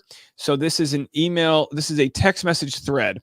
It begins right here, which makes it very hard to know the date. But if we scroll, let's see if it scrolls backwards at all. So then this is opening. This is that doesn't look like the Fiverr ultrasound. That's a different one. That's a different one. Okay, hold on. Good call. All right, hold on a second. Let's find the Fiverr one. Which the Fiverr one is on Friday, August 6th, 8:24 p.m. Yeah. That's the August first 6th. time. Did I say That's the first 26th? time. Oh yeah, yep, you're right. I got the August video right 6th. here. Do you guys have the video? I don't have the video, Stick- but I just have the still. All right, here it is. Yep. So this is it. August 6th. The first time. Looks like you're going to be a dad. How exciting. So this is at 8:24 p.m. She sends this. So anytime before then, my guess is Anytime within before. that week. Yeah. My guess is it was probably that it was probably that day. I mean, my guess is she had this worked on because she's making it seem like this is super up to date. Now, as we know, hold on. I want to introduce my wife here. I've asked for one thing on my birthday, knowing I wasn't going to get a blowjob. I went with iced coffee. But let me just say hi to her. Ladies and gentlemen, we got Brad and Megan in the chat, but we have Tasha full to the brim here. Oh, cold brew. Hey, Tosh. Cold brew and 6 ounces of water. All right. It was very close. Let's get a due date. Oh, look at you on your due date, looking fresh as flying. Here, have a seat. Please have a seat. We've got Megan here, but I wanted to go. Let's go here. Let's go with this this image here. So we've got here. Come in. Scoot it in. There it is. Oh gosh. So we're due date. We're full term. How do you feel? How does it feel to be alive? Feels great. Look glowing as Thank always. you. Look at that. We have Now, do you guys have plans for inducing or? Mm-mm. Well, we're gonna watch some of my stand-up clips. That's how. That's how it gets me. That's what gets me going is watching old videos of me doing sketch. I thought that's comedy. that's how the baby came to be. Not Yeah. I know. Oh, can you hear? Here, sorry. Here, just put that right there and turn the audio up. Actually, I can listen on this one. We've got multiple headsets now. All right. All right, so here, put this one on. Check. Hold on, my audio's off. Check. testing 1 2 testing. There. Check. Gotcha. All right, I got audio. Oh, that's not it. Almost. Oh, there it is. Oh, nice.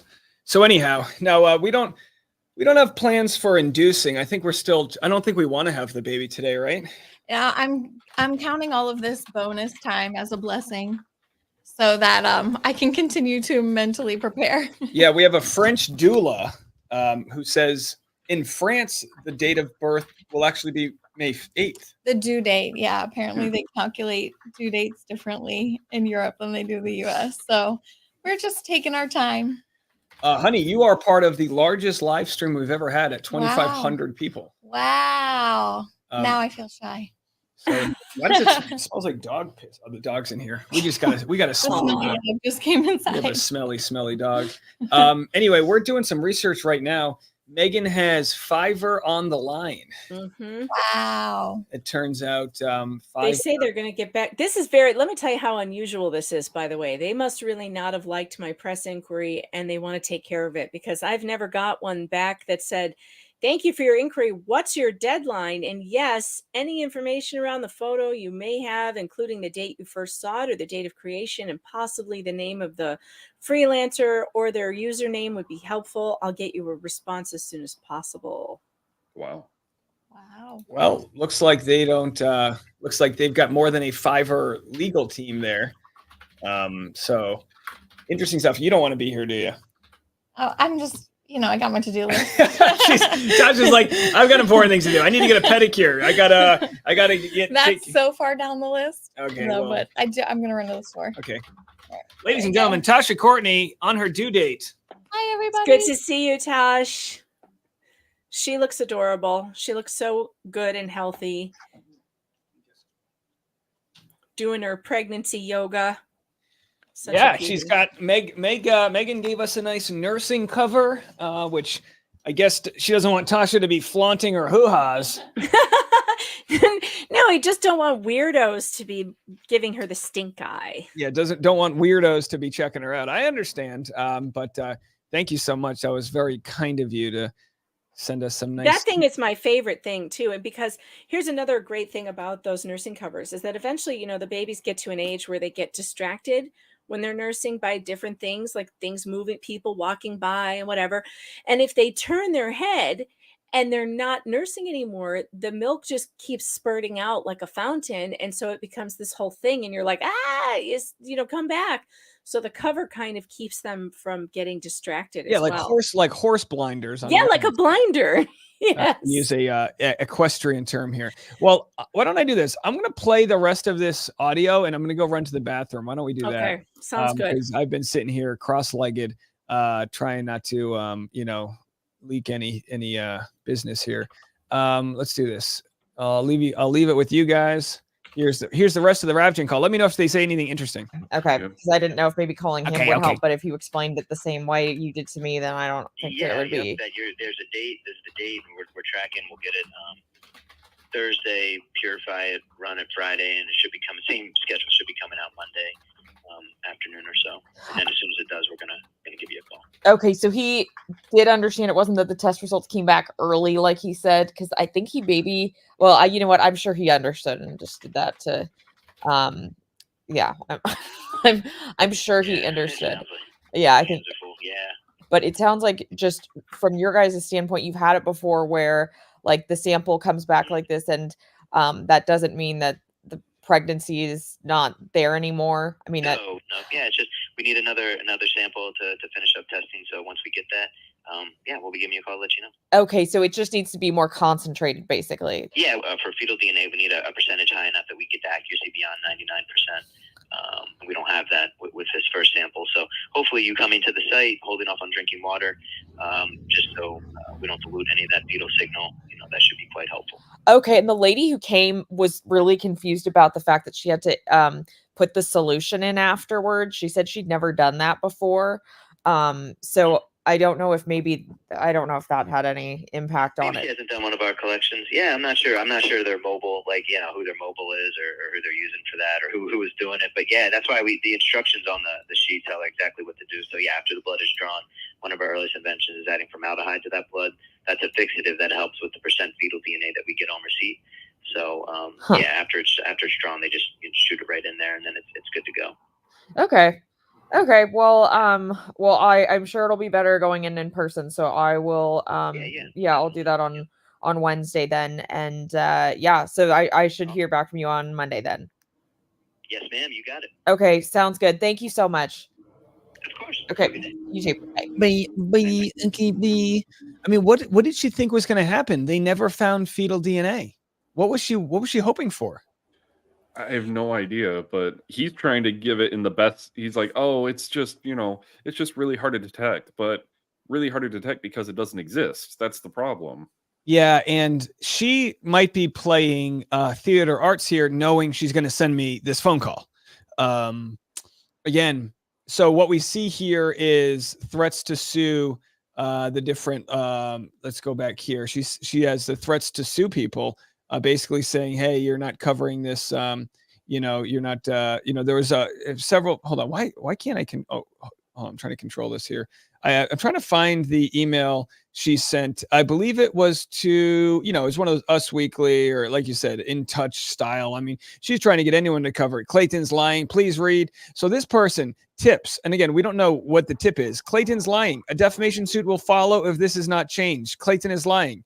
I have an order of protection against him. Well, that order of protection might change. Sorry, I wasn't showing you guys this right here.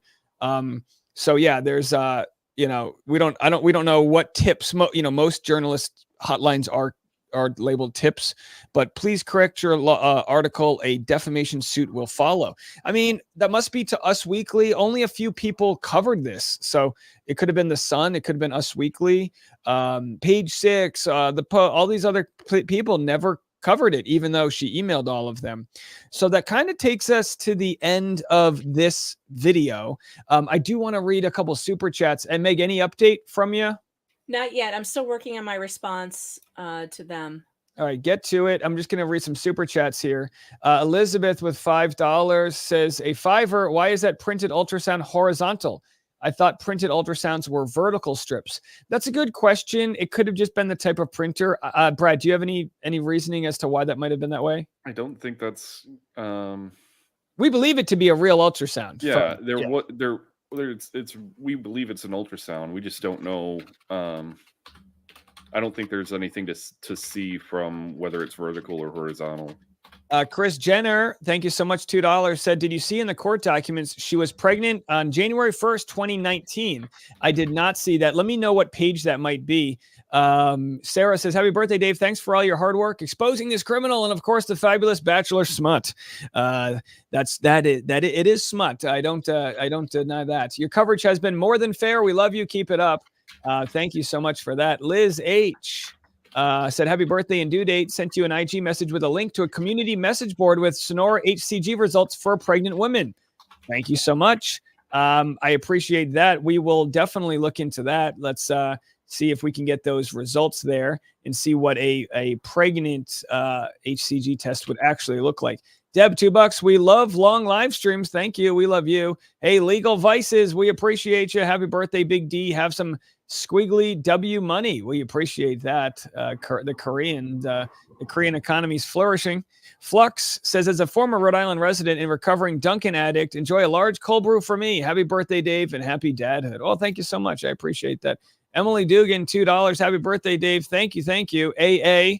Happy birthday. Thanks for all the work on this. If you work, if it works, if you work it, you're working the super chats. Ashley said, Dave, for Tasha, castor oil and walking my son 66 days early. Okay, good.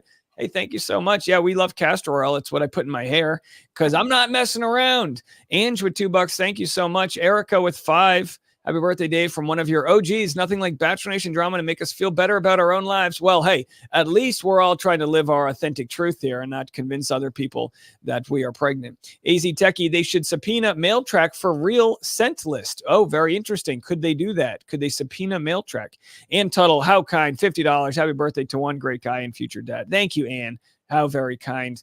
And Sheila, happy birthday, celebrating you and as you enter the most beautiful year of your life. Grateful for your integrity and humor as you've navigated this case. Miranda, $5. Dave, you look just like Knox Greenberg from Sims 4. You know, someone else said this. Knox Greenberg, Sims 4. I don't know. You guys can let me know. Do I look like this guy right here? Knox Greenberg from Sim 4. What in the hell is this? Come on. Maybe from the Irish You don't have interview. gauges in your ears. Well, Maybe I mean, 2 years ago, maybe. Ada, Portland, Oregon, homeless guy here. I'd say, what can you do? Thanks for making my day. I don't really see it. Hey, we have a new tweet from Dingus about he's very upset about being denied his motion to compel lunch. Denied. Sit down. And he has posted the order from the judge, too. He says, a little confused. The rules say lawyers must talk to each other. It's not like we didn't see 31 pages of communication between him and Greg Woodnick, but, we won't talk about that. That's not optional, he says. My adverse counsel refuses to talk. So I asked the court to make him follow the rule, and the judge says no. Not sure if this is worth a special action, but maybe. And here's what she said. The court has received and considered respondent's motion to compel lunch and for alternative relief filed in April and the response objection filed in April. It is ordered denying the motion to compel lunch and for alternative relief filed. All parties representing themselves must keep the court updated with address changes. The end. Well, I mean, you just can't make friends easy these days. Yeah, it's 2024. I mean, what can you do? So I've got a chart here from Sonora Health. I don't know. Maybe this is, no, I'm not going to share it, but it just shows HCG. We pretty much got the HCG point down with Sonora Health. We've got the photoshopped images down. I mean, what is there left? I guess we can see the verbiage that has come out from today's court papers here. So let me share this. Gonna share this. Let me move this. Yeah, we should read through them because I hear that one of his motion in limine's quotes Fatal Attraction. Is he trolling me? How do I change this to here? Let me. Oh, sorry guys, I'm still new. I actually need to drop. So, well, thank you so much. I'm gonna have to go soon too. 12:30. I got to get out of here because I have to take. It's 11:30. Oh, that's perfect. I actually have to leave. We'll probably leave 15. Let's wrap it up in the next 10 or 15. You guys can go at any time. I actually have to interview former Bachelorette contestant Thomas Jacobs about being a new father, because I'll have my my paternity leave interviews coming out. So I'm going to be talking with him this morning about that. And yeah, I think there's so much information that we have here that it's almost kind of tough to navigate it all. As far as all of the different new documents that have come out. So but yeah, I gotta go, so I'll catch you guys. Bye, Brad. Thank you so much. We appreciate you. All right, Love Brad. Brad is the hardest working guy on YouTube, man. Unpaid. Isn't it amazing? I mean, you'll have to give me his Venmo and we can send him. You too. I'd love to send you guys a cut of these donations, because I no, really it's your birthday, Dave. No. I really appreciate the time. I wish there was an easier way to sort of do these collaborations here. Dawn said, Tasha, I just want to let you know how much I look up to you. You're phenomenal. Dawn, I'm going to tell her that, but she ran off. I'm for sure going to share that with her. I mean, it's 54 pages. Should I just skim through this real quick here, or what? What should we do? I don't want to, it's really great. It really shouldn't be skimmed. There's too much. I think we should just read as much as we can and then continue later. Okay. I mean, it's a great motion. All right. The response uses fallacies in a distorted attempt to avoid the realities provided by Jane's own admission, confirmed by SMIL and Planned Parenthood. Jane tampered with medical records and despite this used them as evidence in court proceedings. Jane refers to this civil and criminally punishable behavior as some misstatements. This is not the first time Jane has tampered with medical evidence, which is relevant as a sonogram was the basis for Jane's OOP being upheld. To be clear, Judge Duty clearly stated at the conclusion of the OOP hearing that he was upholding the OOP because of the sonogram in the image at issue. Jane appears to prefer to diminish the importance of the sonogram that she altered and presented as evidence. Had Jane re-listened to the audio from the hearing, she would recall that when he made this decision, Judge Duty said, "The way you published this photo, it's unflattering. That's my reason for making my decision." Jane is prolific with her arts and craft skills, as upon information and belief, the same tampering occurred in her prior pregnancy's fraud matter. Just stop me at any time if you want. So much so that in at least one instance, the actual patient whose records were falsely attributed to Jane in the matter has stepped forward to share the trauma of seeing her medical records bearing Jane's name and the stolen valor of tragic pregnancy loss via a phenomenon known as vanishing twin syndrome. Stolen valor is the best way to put it. Stolen valor. And again, thanks to our audience and the compassion of everyone involved, as triggering as this story is, the victim of this stolen image can rest assured knowing that we're handling it, as sensitively as possible. Her son, the one who survived that photo, is 8 years old, I believe, birthday this summer. And boy, are we going to throw him a nice birthday party, because if we can do anything here, it's try to, parlay some of this energy into something good. To be clear, there are 3 ultrasounds that have been altered. 1 image used in the OOP current proceeding, 1 video, and 1 21-week sonogram, which again, I believe to be that's going to be the one we just found. And by the way, I thought Clayton already shared all this information, but as it turns out, he was blocking her. He was actively blocking her. And because of that, he wasn't getting all of the goods. Luckily, thanks to her attorney poking the bear of pond scum, we were able to unearth this sonogram. If anyone can offer any thanks, it's to her attorney for helping justice reach the surface. All right, the first one is a confirmed but have not come from Planned Parenthood. The first one that has been confirmed to have not come from Planned Parenthood nor Southwest Medical Imaging. The second is an ultrasound video dated September 5th that Jane now claims was faked by one of her prior victims. Again, we have the evidence that it came right from her. The video was sent from Jane. Jane's email contained her biographical information, and Jane sent it to Clayton and Steve Carbone, a.k.a. Reality Steve. We love Reality Steve. We got to get you on his podcast. I'd love for you to do Steve's podcast there, Meg. Good guy. Yeah, I love Steve. Steve's great. His response, by the way, in the exhibits to Greg is such a crack up. We laughed and laughed when we read it. Oh, he's a man of few words, but when he says them, they are hilarious. Oh, I just found out. Yeah, in this document, when I just found out yesterday, he used to work for the same company I worked for, and we worked there around the same time. Oh, really? he worked for Jim Rome for a little while, and I was working for Premier Radio Networks around the same time in the late 90s and I was working for Jim Rome too, but in Chicago. So he was working for Jim in LA and I was working for Jim in Chicago. Isn't that funny? I got to tell him that. Crazy. Let me okay, so can you actually read the can you Sure. read for a minute while I just bang out a response? Let's see, where were we at? A little on the we just finished with reality, Steve, right here. Exhibit 2. Upon information and belief, once Jane realized the video she sent to Clayton in the media was identical to a publicly accessible video online from years ago, also falsely attributed to Smile, she backpedaled and emailed Clayton on October 14th, 2023. This afternoon. Oh, wait, we need to get the voice out for this. This afternoon, I opened the file labeled sonogram9523.mov. I am 100% sure you won't believe me. But I had a different sonogram video with that title that I uploaded weeks ago. Emphasis added, Exhibit 3. To date, that different sonogram video has not been disclosed. And there's a footnote. Wait, go back up. The footnotes are always very important.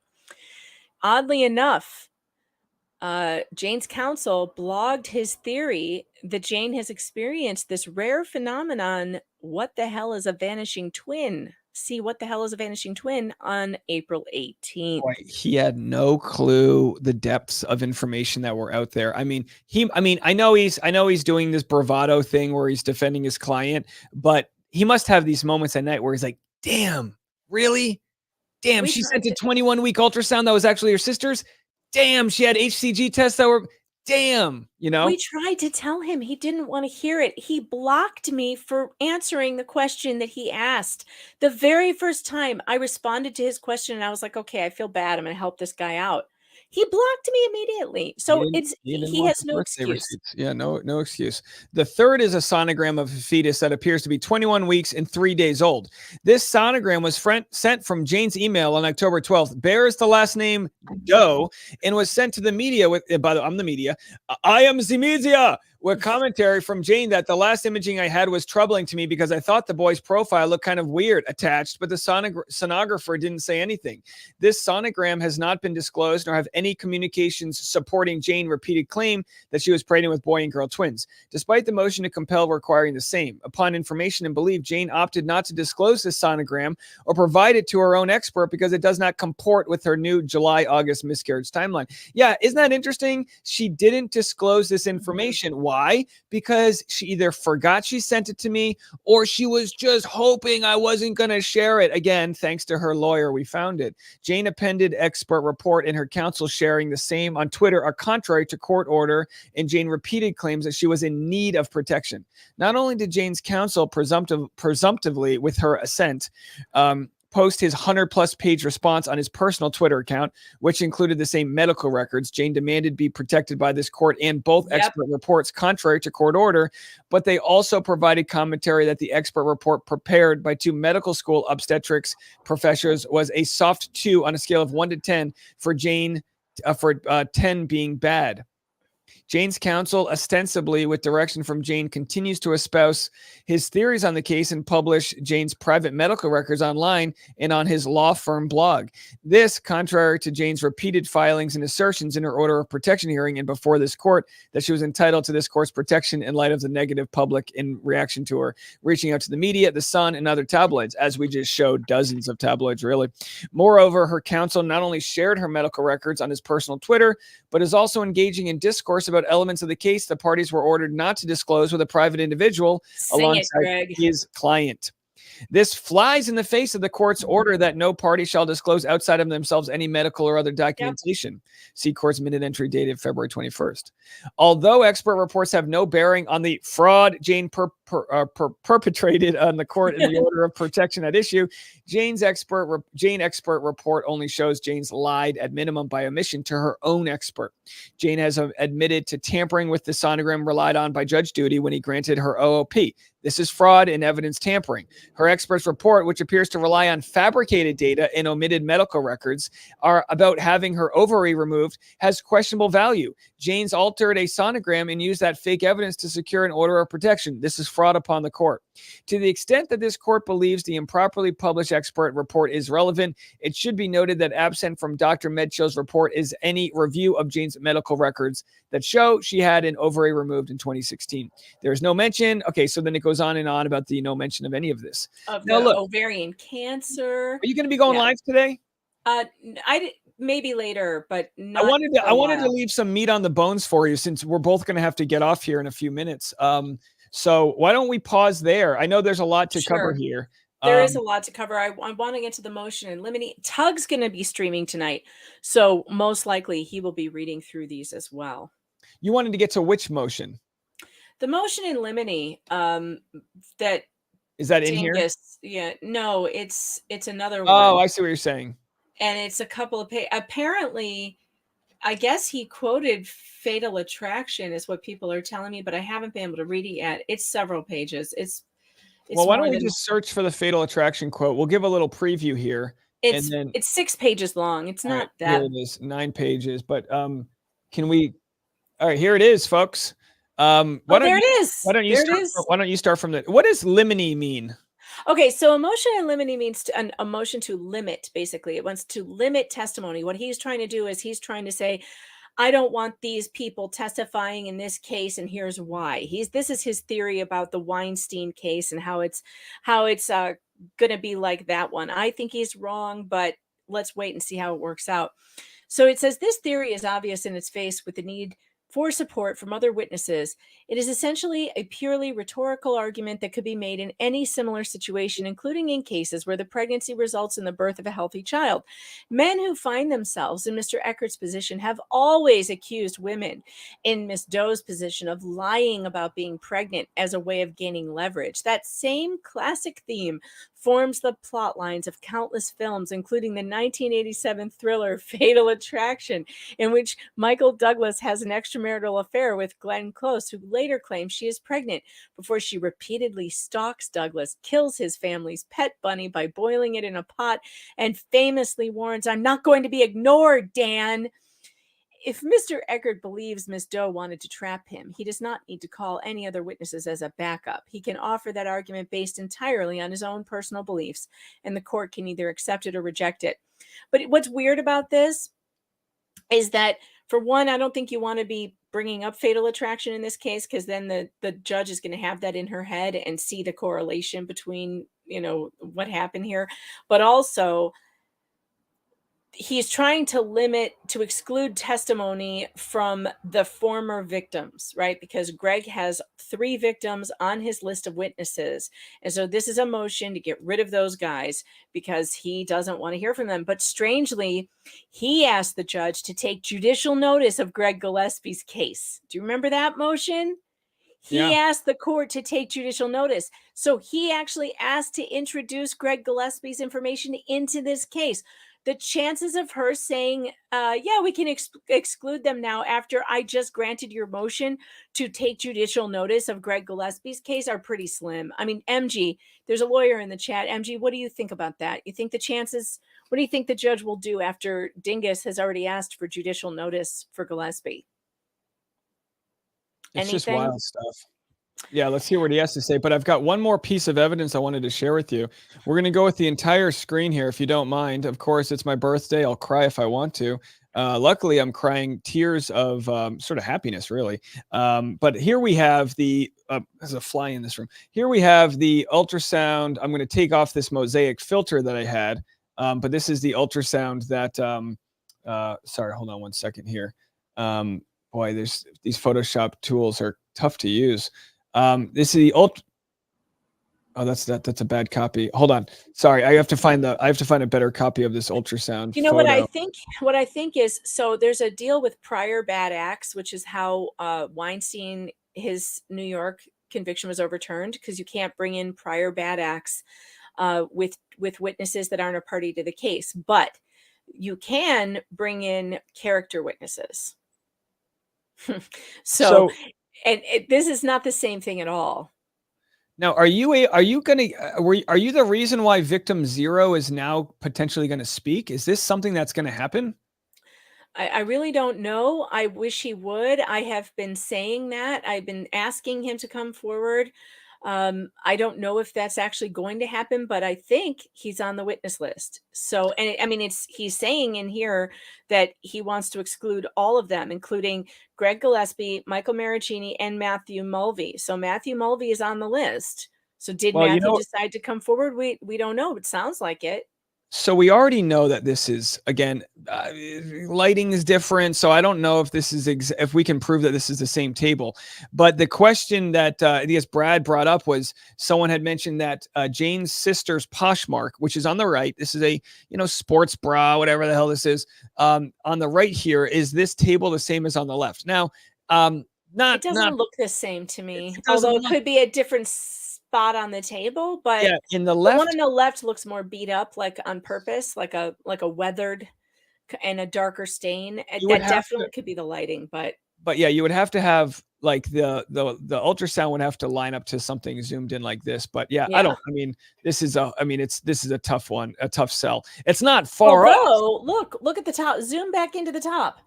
Because there are some distress marks at the top of that table. Right. So perhaps in a different spot on the table, we would see more distress marks. And you would think that very possible. This Poshmark might have more things that were shot on this table.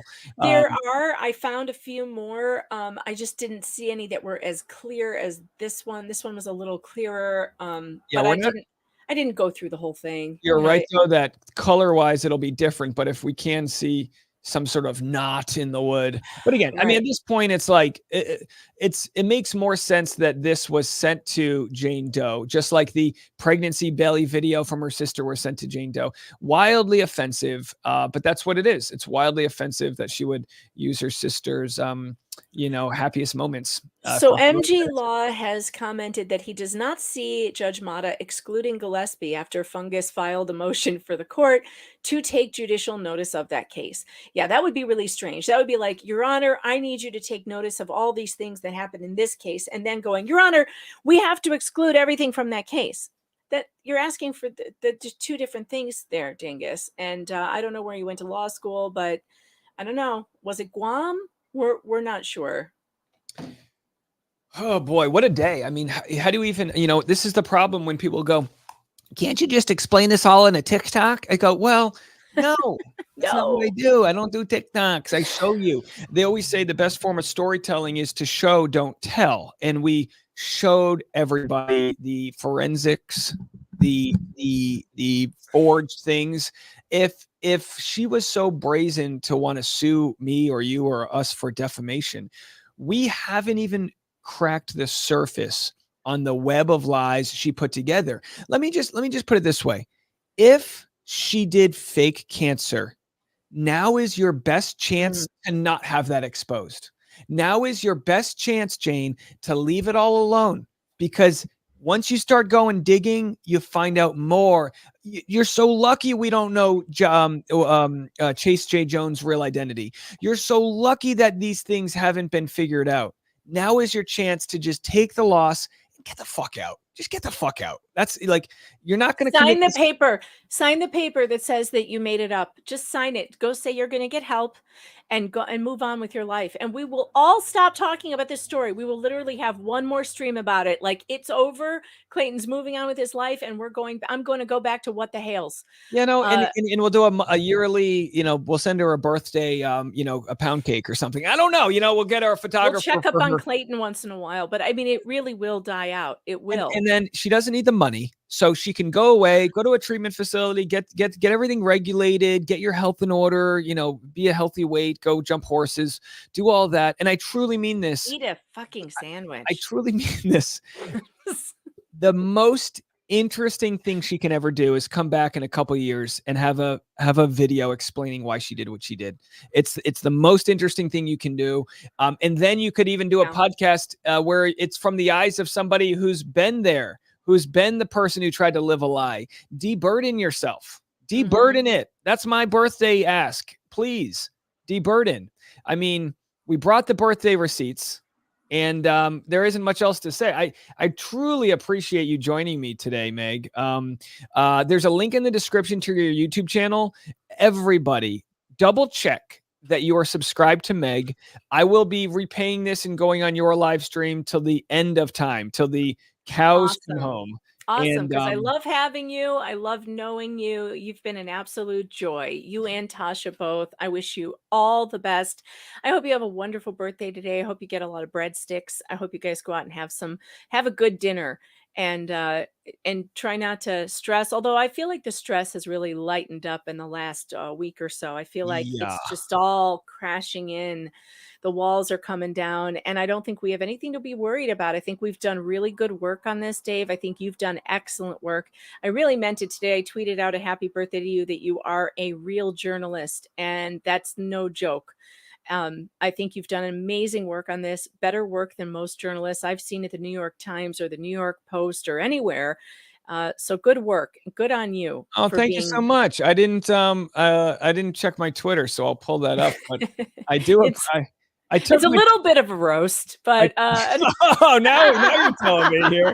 I was gonna say, I'm glad you even joined my live stream after finding out how old you think I am now. I don't even know how Twitter works, but let me see. Well, we get to blame Jane Doe for the crow's feet. It's okay. You earned everyone.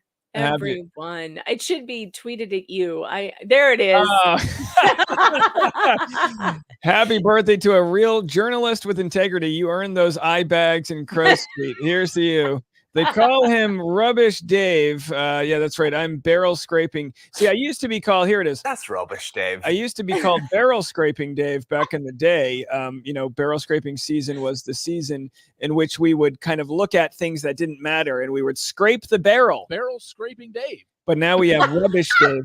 If you're listening in the UK, Barrel Scraping Dave is now Rubbish Dave. That's Rubbish Dave. And of course, nothing like a former professional rugby player in Galway to tell me what's rubbish. That's Rubbish Dave. You fucking hack. Legal Vices made that artwork, and I just find it so cute. I love it so much. I mean, great. Really good job on the hair.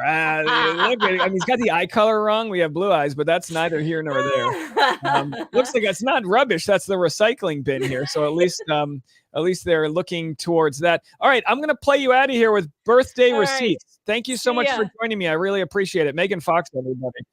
Happy birthday. Thank you so much. Let's celebrate. I brought the party. I got the whole crew. Raise your glasses 5, 6, up. 7, 8. This one's for me and you. I'm feeling good. Got that birthday glow. Rocking this party. All right, let's go to some super chats. I'm the birthday queen. It's my unbelievable. time to shine. Dancing like there's no tomorrow. Doing it just fine.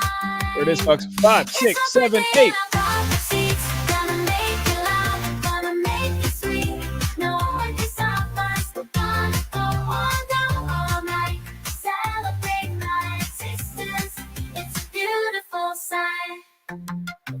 There it is.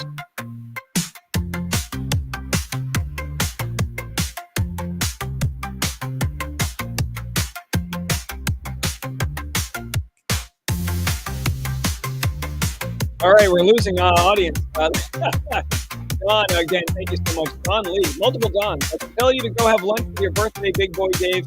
So much joy and love is coming your way. Don with the $5. Much appreciated.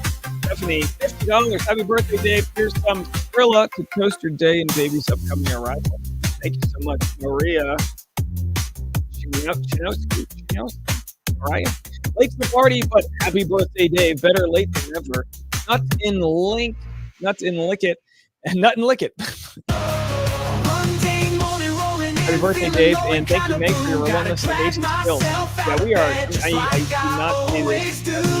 No, party names in different shapes and sizes. But Meg has really helped us here for a month now. Elizabeth, happy birthday. You're going to have the best year yet. I hope so. Thank you so much, Julie. Happy birthday and due date to my favorite fun scum. Thank you so much, Julie. This is B from Canada. Happiest birthday, Dave. excited for baby. Another, did we already get Maria? Maria with a duplicate here. First baby water broke first at 41 plus 3. Second baby broke 8 minutes before birth at 40 plus 6. Baby Neal will surprise you. Oh, thank you for that. I love the timers there. Everyone's got time down. DC 80. Motion to compel pedicure for Tasha. Happy birthday, Dave. $50 for this. Thank you so much. How kind. Chris here with $10. I'm only here because of Megan and how wild the story is. Congrats on surviving another orbit around the sun. Thank you. We don't care how you found your way here, but we appreciate you. Debbie with $2. Thanks, Dave. Happy birthday. Yo, I'm the best. Yep. Here we are, folks. Gathering booze, yeah, I'm taking my aim. Leaving no doubt, I'm playing this game. I got the skills, no one. Happy birthday, big boy. Some podcaster. Dave, no need to scrape barrels anymore. Scraping for the truth and justice. Oh, way to go, Dave. Good luck with the bundle of joy on the way, and glad he's not coming on your birthday. Debbie with $2. We got that. I think that catches us up. Oh, that's the end of the song. All right, there it is. Birthday receipts.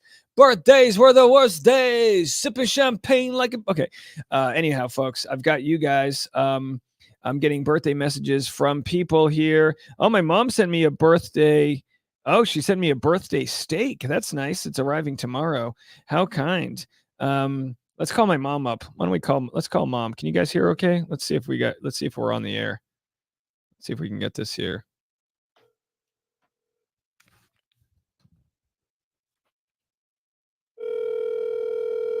Let's see what mom thinks. Happy birthday. How are you? Thank you. I got you live on air. Oh my goodness. Are you kidding me? No, this is live, Wow. Mother. 39 hello. years. So tell me, how did it Mama Nini. how does it feel knowing you produced a YouTuber son? I mean, this is what a great accolade for you. A what son? A YouTuber. A YouTuber, yes. I can't even believe it. It's amazing. 1985. I'm raising kids to do what they love. Hey, that's a good way to put it. And that's the best I think thing we can say here as a future parent is you just want your kid to be happy, right? Yes, I just booked some maybe Botox treatments and facials, knowing how old I am. All right, Yeah. everyone can send super chats for my mom's Botox here. With your sister, who's going to be 40 next week. Woo, yeah, that's right.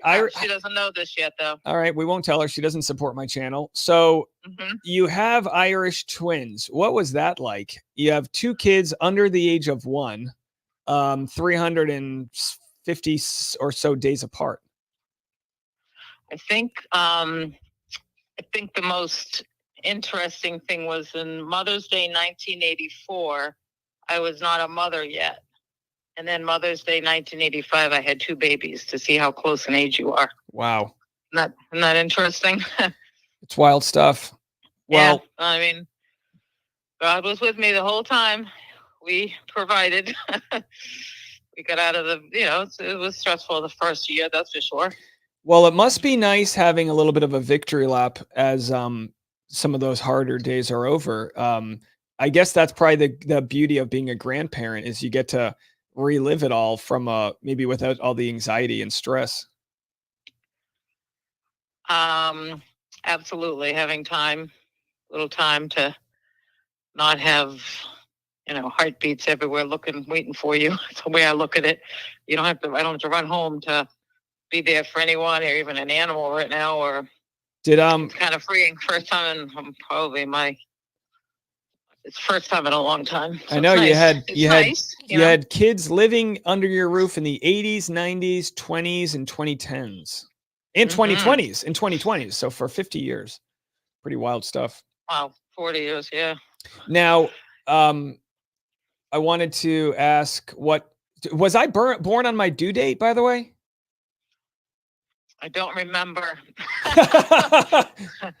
You don't remember those things, J.D., but I don't think any of my children were born right on the due date. No, that's I just looked that up, by the way, for your sake, and it's 4% of all babies that born on the due date. Wow. Oh yeah, Tasha's not even 60% are close. born within a week and 2 weeks after or something. And of course, I was just like as a child, I was probably an easy birth. As I try not to provide too much stress. I think I was a pretty good child. I don't think I provided much stress in your life.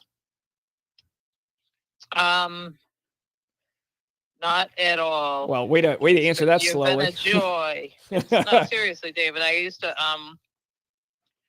laugh about it because you'd have all these dads kind of hanging around the ball fields and football fields, and like you'd show up and like, who is this kid?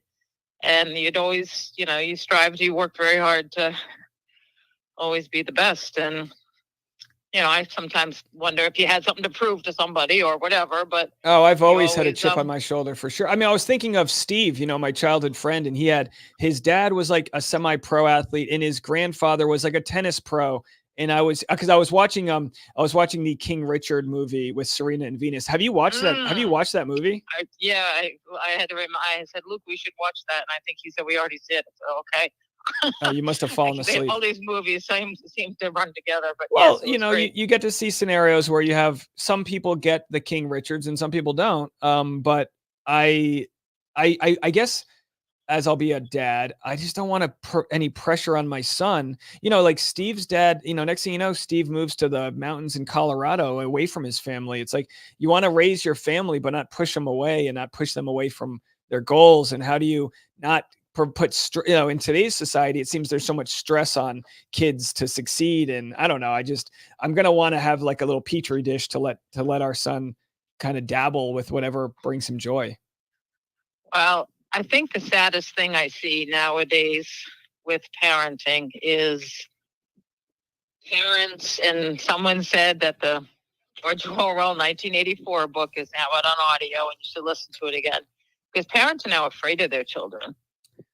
And they're not in charge, and children just want boundaries. We just all want boundaries, and what's okay, what's not too many. Let them run around and be kids, but for goodness sakes, having them make all these decisions on what they're going to eat and everything. Yeah. They're not gonna eat Oh anything. yeah. No, you eat what's on the table. No, and we didn't have that luxury, as us having, you were a single mom.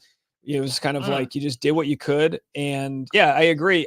You also weren't really tough on us with things that didn't matter, which is something, that's important. Like you weren't tough on us with, I don't know, you just kind of let us figure it out, which I think worked well. And I wish I did that more. I wish they say, just be quiet, keep your children thinking about what you're thinking, let them wonder what you're thinking. Yeah. Just mind your business. My mother did a lot of singing growing up. She didn't talk very much. It goes both ways. We just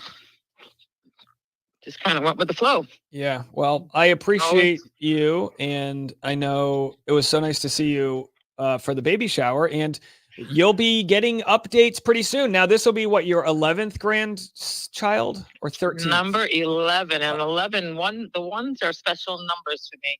Yeah. My husband's born on the 1st. You're born on the 1st. There it is. Jack's on the 1st. Jameson's the 11th. Charlie's the 11th. A lot of the grandkids are number 11.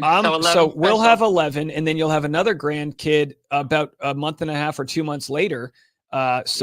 It's a busy time. What would you like to be called? What pronouns would you like for our grandchild?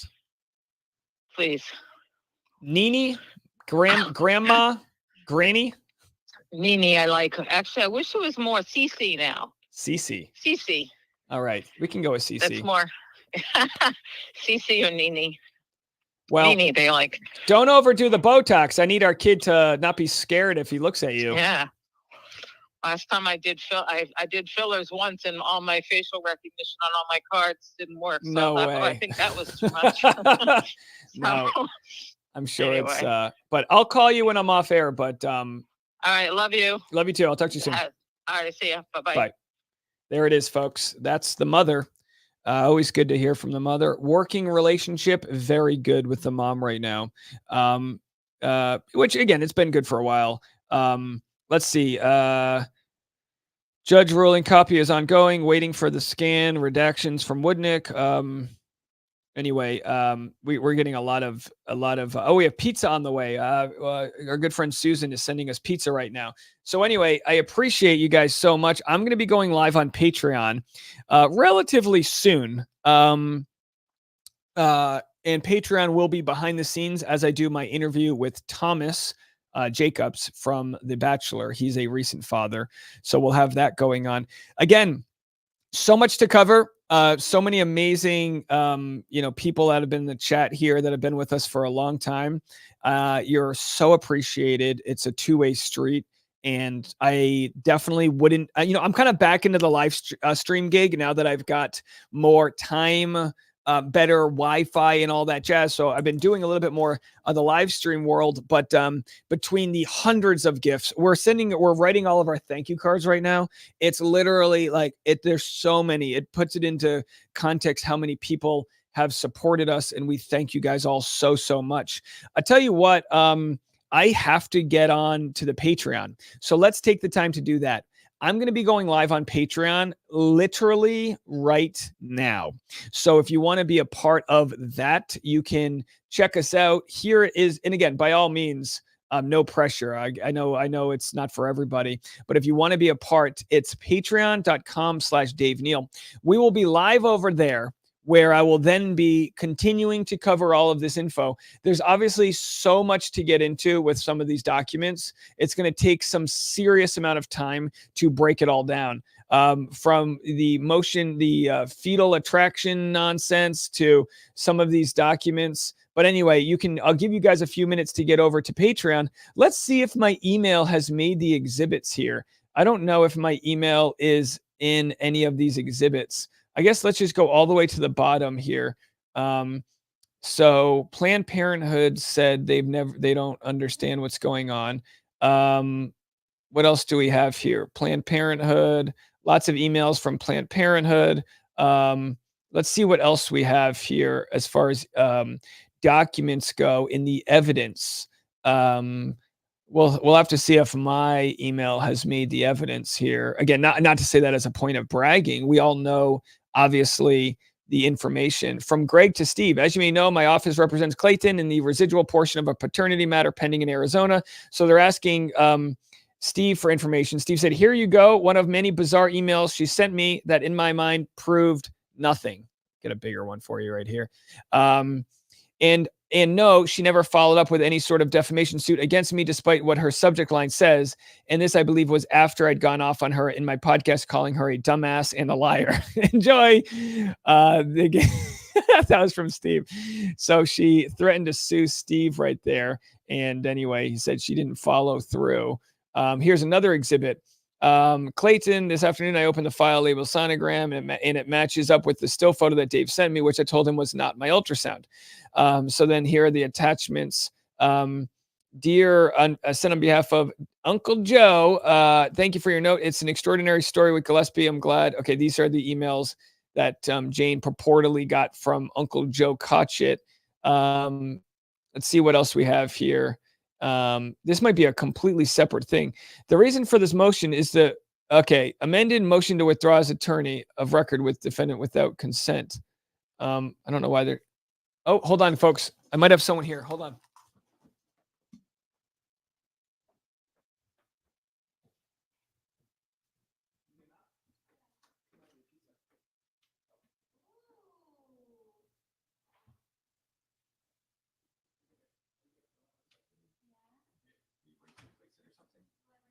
Some plates there or something?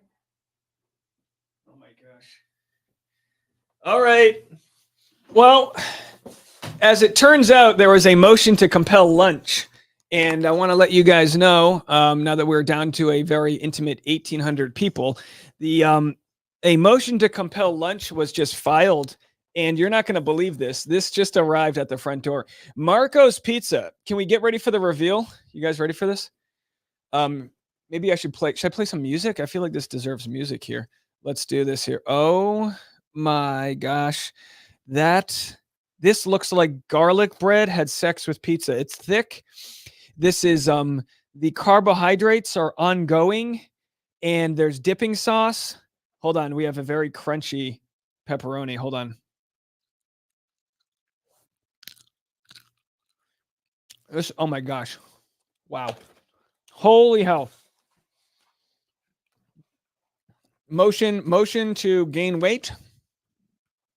I'm going to leave this right here. Close this up. Holy. Wow. Oh, you guys didn't, could you see what I was doing right there? All the gluten in a box. There it is, folks. There it is. Wow. That's a Marco's pizza. I don't know. It's Italian pizza. I'm assuming this came from, we know this came from Susan. She always loves to send us pizza here. Sent us a DoorDash. Thank you so much. Extra large. Ooh, it's got some spice to it. Can you imagine if someone poisoned me? Motion to call 911. All right. Anyway, let's wait for Tasha to come and she can enjoy some of this pizza with me. Thank you so much, Susan. Of course, Susan knows. She's called me from way before my channel took off. She was there offering such nice support to all that we're doing here. So let's just see what we have. Oh, here it is. Oh, look, we made it, folks. From Dave Neal to Isabel and Megan Fox. HIPAA violation. So this was me forwarding along. Oh, they redacted my email here, but not here. Again, it doesn't matter. My email's my email. The last, this was, of course, the email she sent to me. We already showed. And again, this is the court documents of that email where she shared the ultrasound. Wait, what is this? Oh, this was, she said, I want to make sure someone isn't floating around doctored or false. Oh, I said, I want to make sure someone isn't floating around false ultrasounds. So I wanted to share that with her.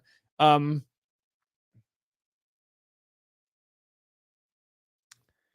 don't even know what email this is. She said, I have to,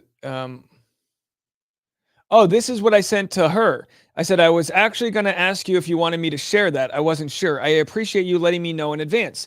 I'm going to be in Scottsdale for a week for some separate business with my wife. Hope the weather isn't too hot this time of year. Cheers, Dave. And of course, that was my way of just trying to be nice. And then she responds saying, you do not have permission to be sharing phone calls, medical records, etc., with your public audience. This again, threatening me with new lawsuits. And of course, this is the redacted. So they actually redacted. I don't know who decided to redact this, whether it was the court or whoever, but they redacted this evidence, probably because it's not from her. But either way, honey, the pepperoni's a little spicy. It might send you into labor. And also we had a nice super chat from Dawn. She said she looks up to you. So are you going to come in here and have a slice? All right, Tasha's coming in. Bring some paper towels. It's a little sloppy. So anyway, here's an exhibit of her lawyer offering the the different things here, the different exhibits. Clayton has our expert report. So even though the judge has said don't share anything, there it is. From Isabel to Mary Beth. I don't know who Mary Beth is.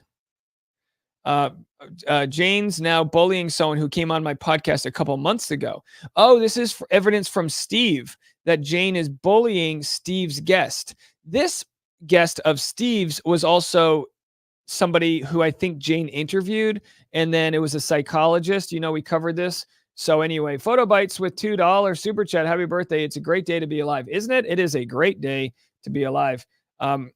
Your call on video or audio, wrapping up some morning outings now. So I'm going to get Thomas. So we're going to get out of here. And I'm going to send somebody. I'm going to send Thomas the StreamYard. StreamYard request here to do a live stream. And let me start this now. Oh, Tasha, you coming in? Oh, Tasha's coming in with napkins here. Let's get Tasha to fly in here and we'll sit down together. I'll take a knee and you can have the seat. And then I guess I get you right here. Oh, you want to go sit over there? I don't have that set up for video. So why don't you sit with me? Yeah, we're going to take a lunch and we'll continue to talk to you guys. So anyway, just to wrap this puppy up, as you see here, From Jane Doe to Steve. Effects. I don't want my name used, but FYI, feel free to send to Dave. I don't know what the deal is with that. I am Jane's attorney in the paternity matter. I have no idea who you are, and I have no idea what you know about this case. Jane did CC on her email to you, and she forwarded your response below. All right, we'll have to figure out what this is. I'm going to get down to the bottom of this on today's Patreon, so you guys can check me out there. Tasha's going to join me for some pizza, and we'll just read some of your chats for anyone that's still around. Borakua Girl says, we love Tasha. I think if you take castor oil before birth, that's a guarantee that you're going to poop on the table. Oh, good to know. I put castor oil in my hair. Shannon said, bloweth is a lesson in fallacies. Let's see if we can actually go to, is there any way we can just play some audio in the background here? Let's see what Explorer says. Oh, that's too much. Anyway, let's just, oh no, do you want to sit right here? Or here, pull up a chair right here. That way you can be in the frame. All right, ladies and gentlemen. So we've got Tasha and myself. We're going to just be here. We're going to eat some pizza. You guys feel free to hang around, but, I just talked to my mom. I just talked to my mom. Oh my gosh. I don't even know if I need a plate, but here you go. Oh, people can't see it. I'm just going to change the, here you go. You stay right there. I know. No, you're okay. I'm doing everything one-handed.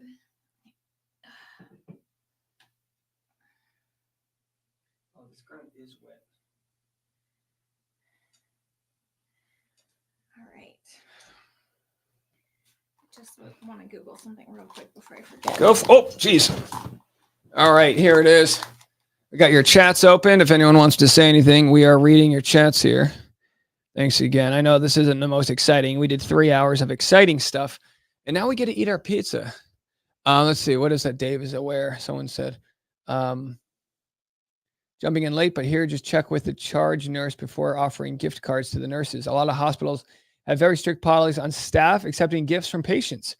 All right, so we have to ask the. Just, let's bring a couple energy drinks. Like a 6-pack of energy drinks and some protein bars or granola bars or something. We'll just make a little snack box. Yeah. Someone asked if I thought I was interviewing someone, and I am. We just pushed the interview back. Coke Zero.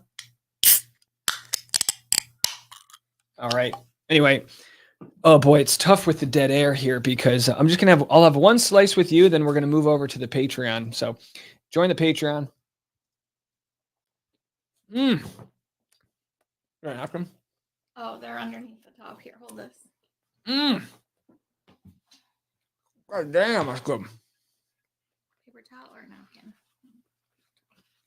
I love that we're both eating in white. Yeah, this is dangerous with pizza. This looks so good. I never even thought to use this as a table, but this is so nice. We can now do dinner time with Dave. Shots? We'll have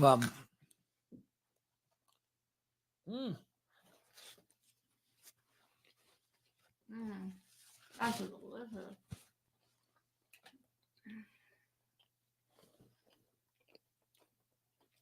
Wow. Where did Tasha get her outfit? This is bumpsuit. Bumpsuit. They're the best. It's been so comfortable that it's my favorite thing to wear for just a casual at home because it's not any pressure on your belly. Our good pal MG Law says, as an Italian, he never wears white when he eats.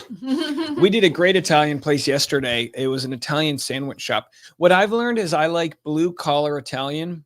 I like 2-star Italian. I actually prefer. But there's nothing 2-star about that place. No. But you just mean that you don't like white tablecloth. I don't like white tablecloth Italian. I like red and white picnic tablecloth Italian. I like cheesy Italian. Yeah, there's no other way to put it.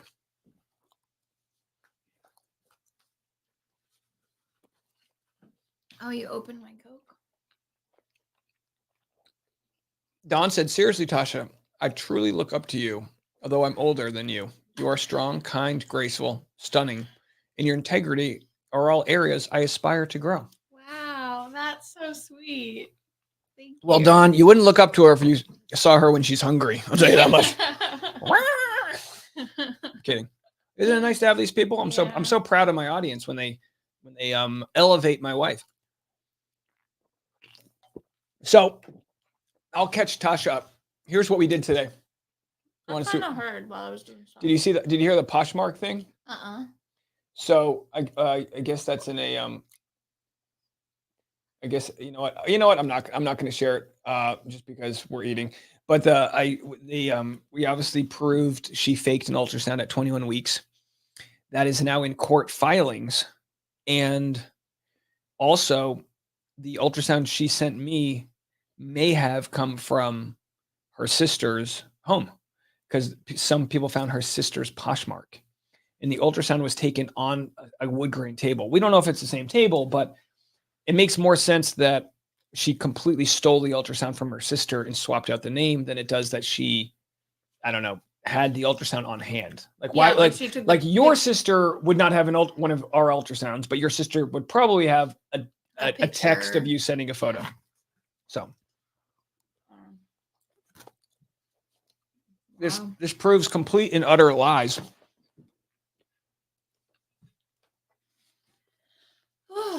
I'm really full now. Julie said, if we want to send you a baby gift, do you have a P.O. box? No, and I'll explain why. Everybody is so kind, and we don't need anything. I just spit. We don't have room for anything. You guys have already sent truckloads of things, so I appreciate that. Take whatever time or energy you might have spent sending us a gift and put it into something good. You know, help someone. You can help someone with a random act of kindness and say, this is on behalf of Dave Neal's Pond Scum community. Yeah, that's really sweet and thoughtful. Wouldn't that be fun if people took videos? Wouldn't that be fun if people took videos at Starbucks and be like, I'm paying for you on behalf of Dave Neal? That'd be the best way. What's with this benevolent society happening here? Ask Gub. That's not spicy. Stirred Crazy said you need to update. Says you need to update your Amazon wish list though as the baby grows and you need new things. I mean, look, we don't want to. We've already been getting a small dose of internet shame from people that don't understand the world of abundance. But yeah, if we want to keep on updating our list, I have no problem with that. I mean, the people that don't understand why people would be so generous are not going to change their mind anyway. What are your thoughts about all that? You've been very careful not wanting to promote this stuff, knowing people are going to shame us. Well, guess what? We didn't promote it and they shamed us anyway. So what are your thoughts? I don't know. Tasha's not controversial. Tasha's not meant for cracking court cases. No, I'm not. I don't have the constitution for conflict. If I eat this next piece, I'm going to be so full, but it's really good. Maybe it'll push the baby out. Oh, you got the dipping sauce? You've been holding out on the dipping sauce? I just opened it.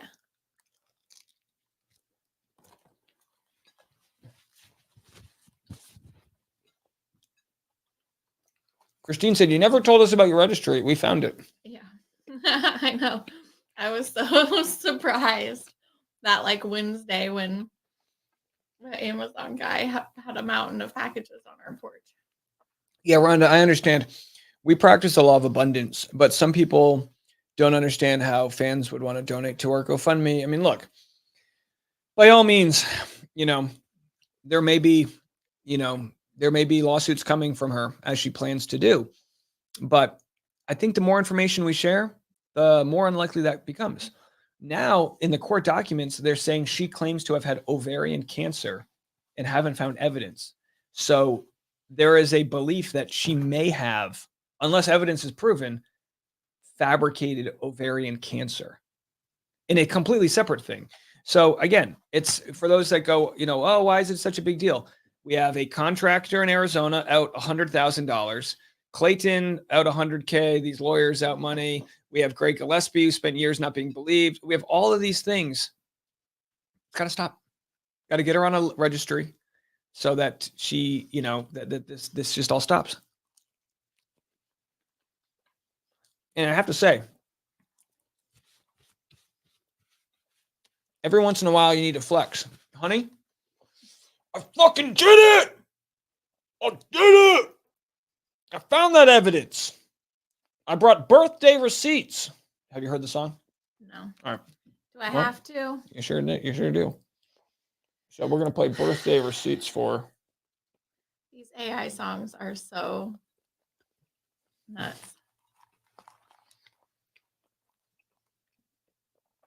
Got my hands in the air, it's my special day. Everybody gather around. Let's celebrate, I brought the party. You guys here? The whole crew, raise your glasses up. This one's for me and you. I'm feeling good, got that birthday glow. Rocking this party, watch me steal the show.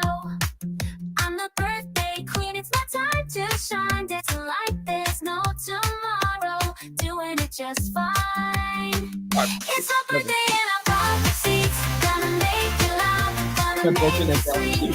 No one can stop us. We're gonna go on down all night. Celebrate my existence.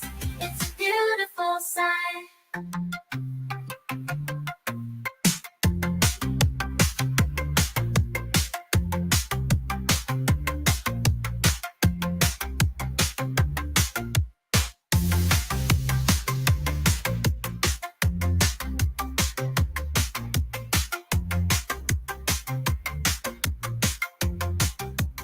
Five, 6, 7, 8. It's my birthday and I brought receipt. I mean, you can't. Some of these songs are just too good. Susan Rich is in the chat. Susan, everyone, send Susan a nice thank you for this pizza. Oh, Susan, thank Susan's you. Pizza prolongs the live stream here. So Tasha and I do mukbang videos. Is that what it's called? Just eating stuff. Maybe when I'm not pregnant anymore because my stomach is about this big right now. Is the baby moving? Can you give us a side profile? I mean, people, whenever you say you're pregnant, whenever you say your due date's this week, everyone's surprised. But you've gained the normal amount of weight. I'm gaining probably more than the normal amount of weight. All right, let's ask the chat. Pretty Okay, chat. How significantly. much weight?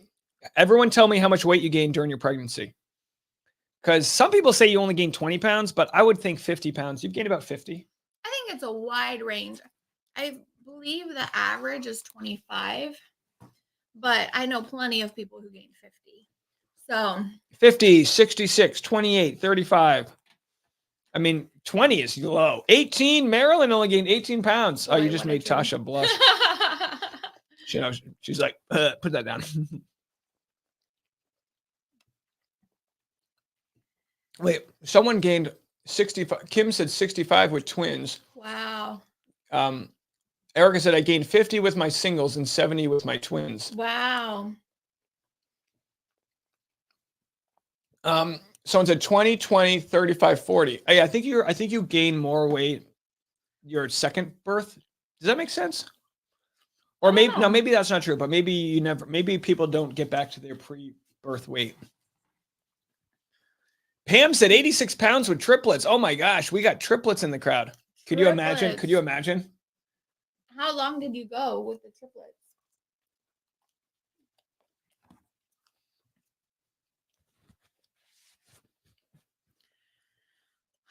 Yeah, I've gained 40, but I'm really not concerned about it. I feel like my body has the weight that it wants to be while I'm pregnant, and that's fine. Plus, you also were very nauseous, so you had to eat to stop the nausea. Yeah. I want to eat more, but I shouldn't. How many did you have? 2. I can't eat anymore. They're pretty skinny slices. Wait, I'll do one more. It's a skinny slice. All right, last one. And we'll save the rest for dinner or something. Okay.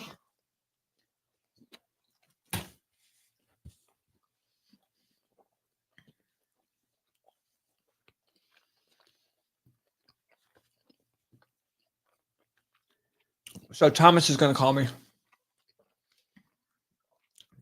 We'll do that interview. Oh, good. So if you're on Patreon, you're going to get a sneak peek at the Thomas interview, which I'm coming to next. And literally, I'm going to go there in 5 minutes when I'm done with this.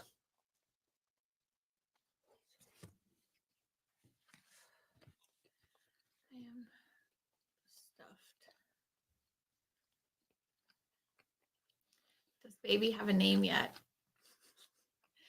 Baby has a good chance of a name. Do you want to share? No. But I still think it's going to be a game time decision. I was thinking about that last night, actually, how we still haven't like looked hard enough. We essentially have two names, and we've looked at them for one as the first and one as the middle, and then swapping them. But we don't have anything else. But what if he doesn't look like either of those two names?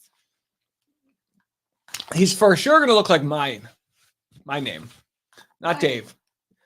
The name that I chose, he's going to look at. Like your name's more of like a loose cannon. You don't know. Let me I tell you was something. sure that Boone would have a different name. I don't know about your family. You're pretty, you're beautiful, all that. My family produces cute babies. Very cute babies. I have a long lineage of cute, chubby babies with good hair.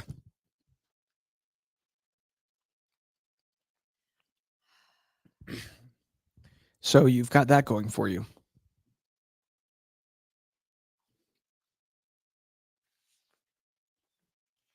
Meet the baby to see if the name is right. Yeah, that's exactly it. I think we'll know once we see him.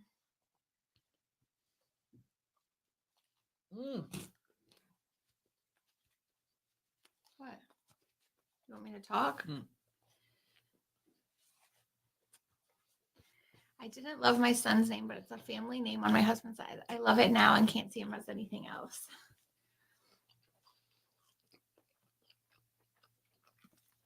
Erica said the baby comes out bald. Tell that to her baby photos. She came out looking like a Wookiee.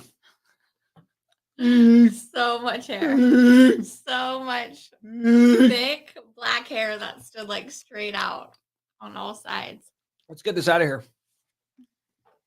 I'm going to go live, do my podcast, Patreon, and share some new tea with the Patreon. Did you not use that plate? I got hiccups. I got pizza hiccups. Hold on. Sorry, guys. I know that was weird. I'm sorry. Gross. It's my birthday. I can belch if I want to. All right, folks. I'm going live on Patreon. I'm live on Patreon starting in 3, 2, 1. Thank you guys all so much for the love. Truthfully, by the way, look at this new lens. Tasha, look at you. This new lens. Isn't that great? Depth of field. How's cinematographic? You guys have been not being hyperbolic here, a lifesaver in the coverage of this story and of my channel and all that has come, which really, it is due to the success of our YouTube that we even found it possible to have a baby. So you guys have all contributed non-sexually to the DNA and fabric of this baby, this soon to be born baby. And whether it's today, show us that belly one more time. Show us that good old belly. That's a bitchy baby. Show us that boo-boo. He's in there. He's in there. And you know what? He can hear us. Hit the like button, you little kid. Baby Jeff or whatever we're going to name you. That's not the name. People want super chats. I got 2 more. And then we'll go right here. Thank you so much. Photos, bites. Happy birthday. It's a great day to be alive. It's a great day to be alive. I got my super chats coming in. Okay. In our last one, MDDVTV, $5. Did the headphones ever appear? Having Tasha's baby even without the evidence? Yes. Turns out Tasha had the headphone package. It had not been opened yet, and it was just I guess it was hiding in the cracks. All right, I'll be live on Patreon in under a minute. I promise you that. Patreon.com/Dave Neal. We'll see you there. Thank you guys, everybody. Thank you guys. Thank you, everybody. Bye now.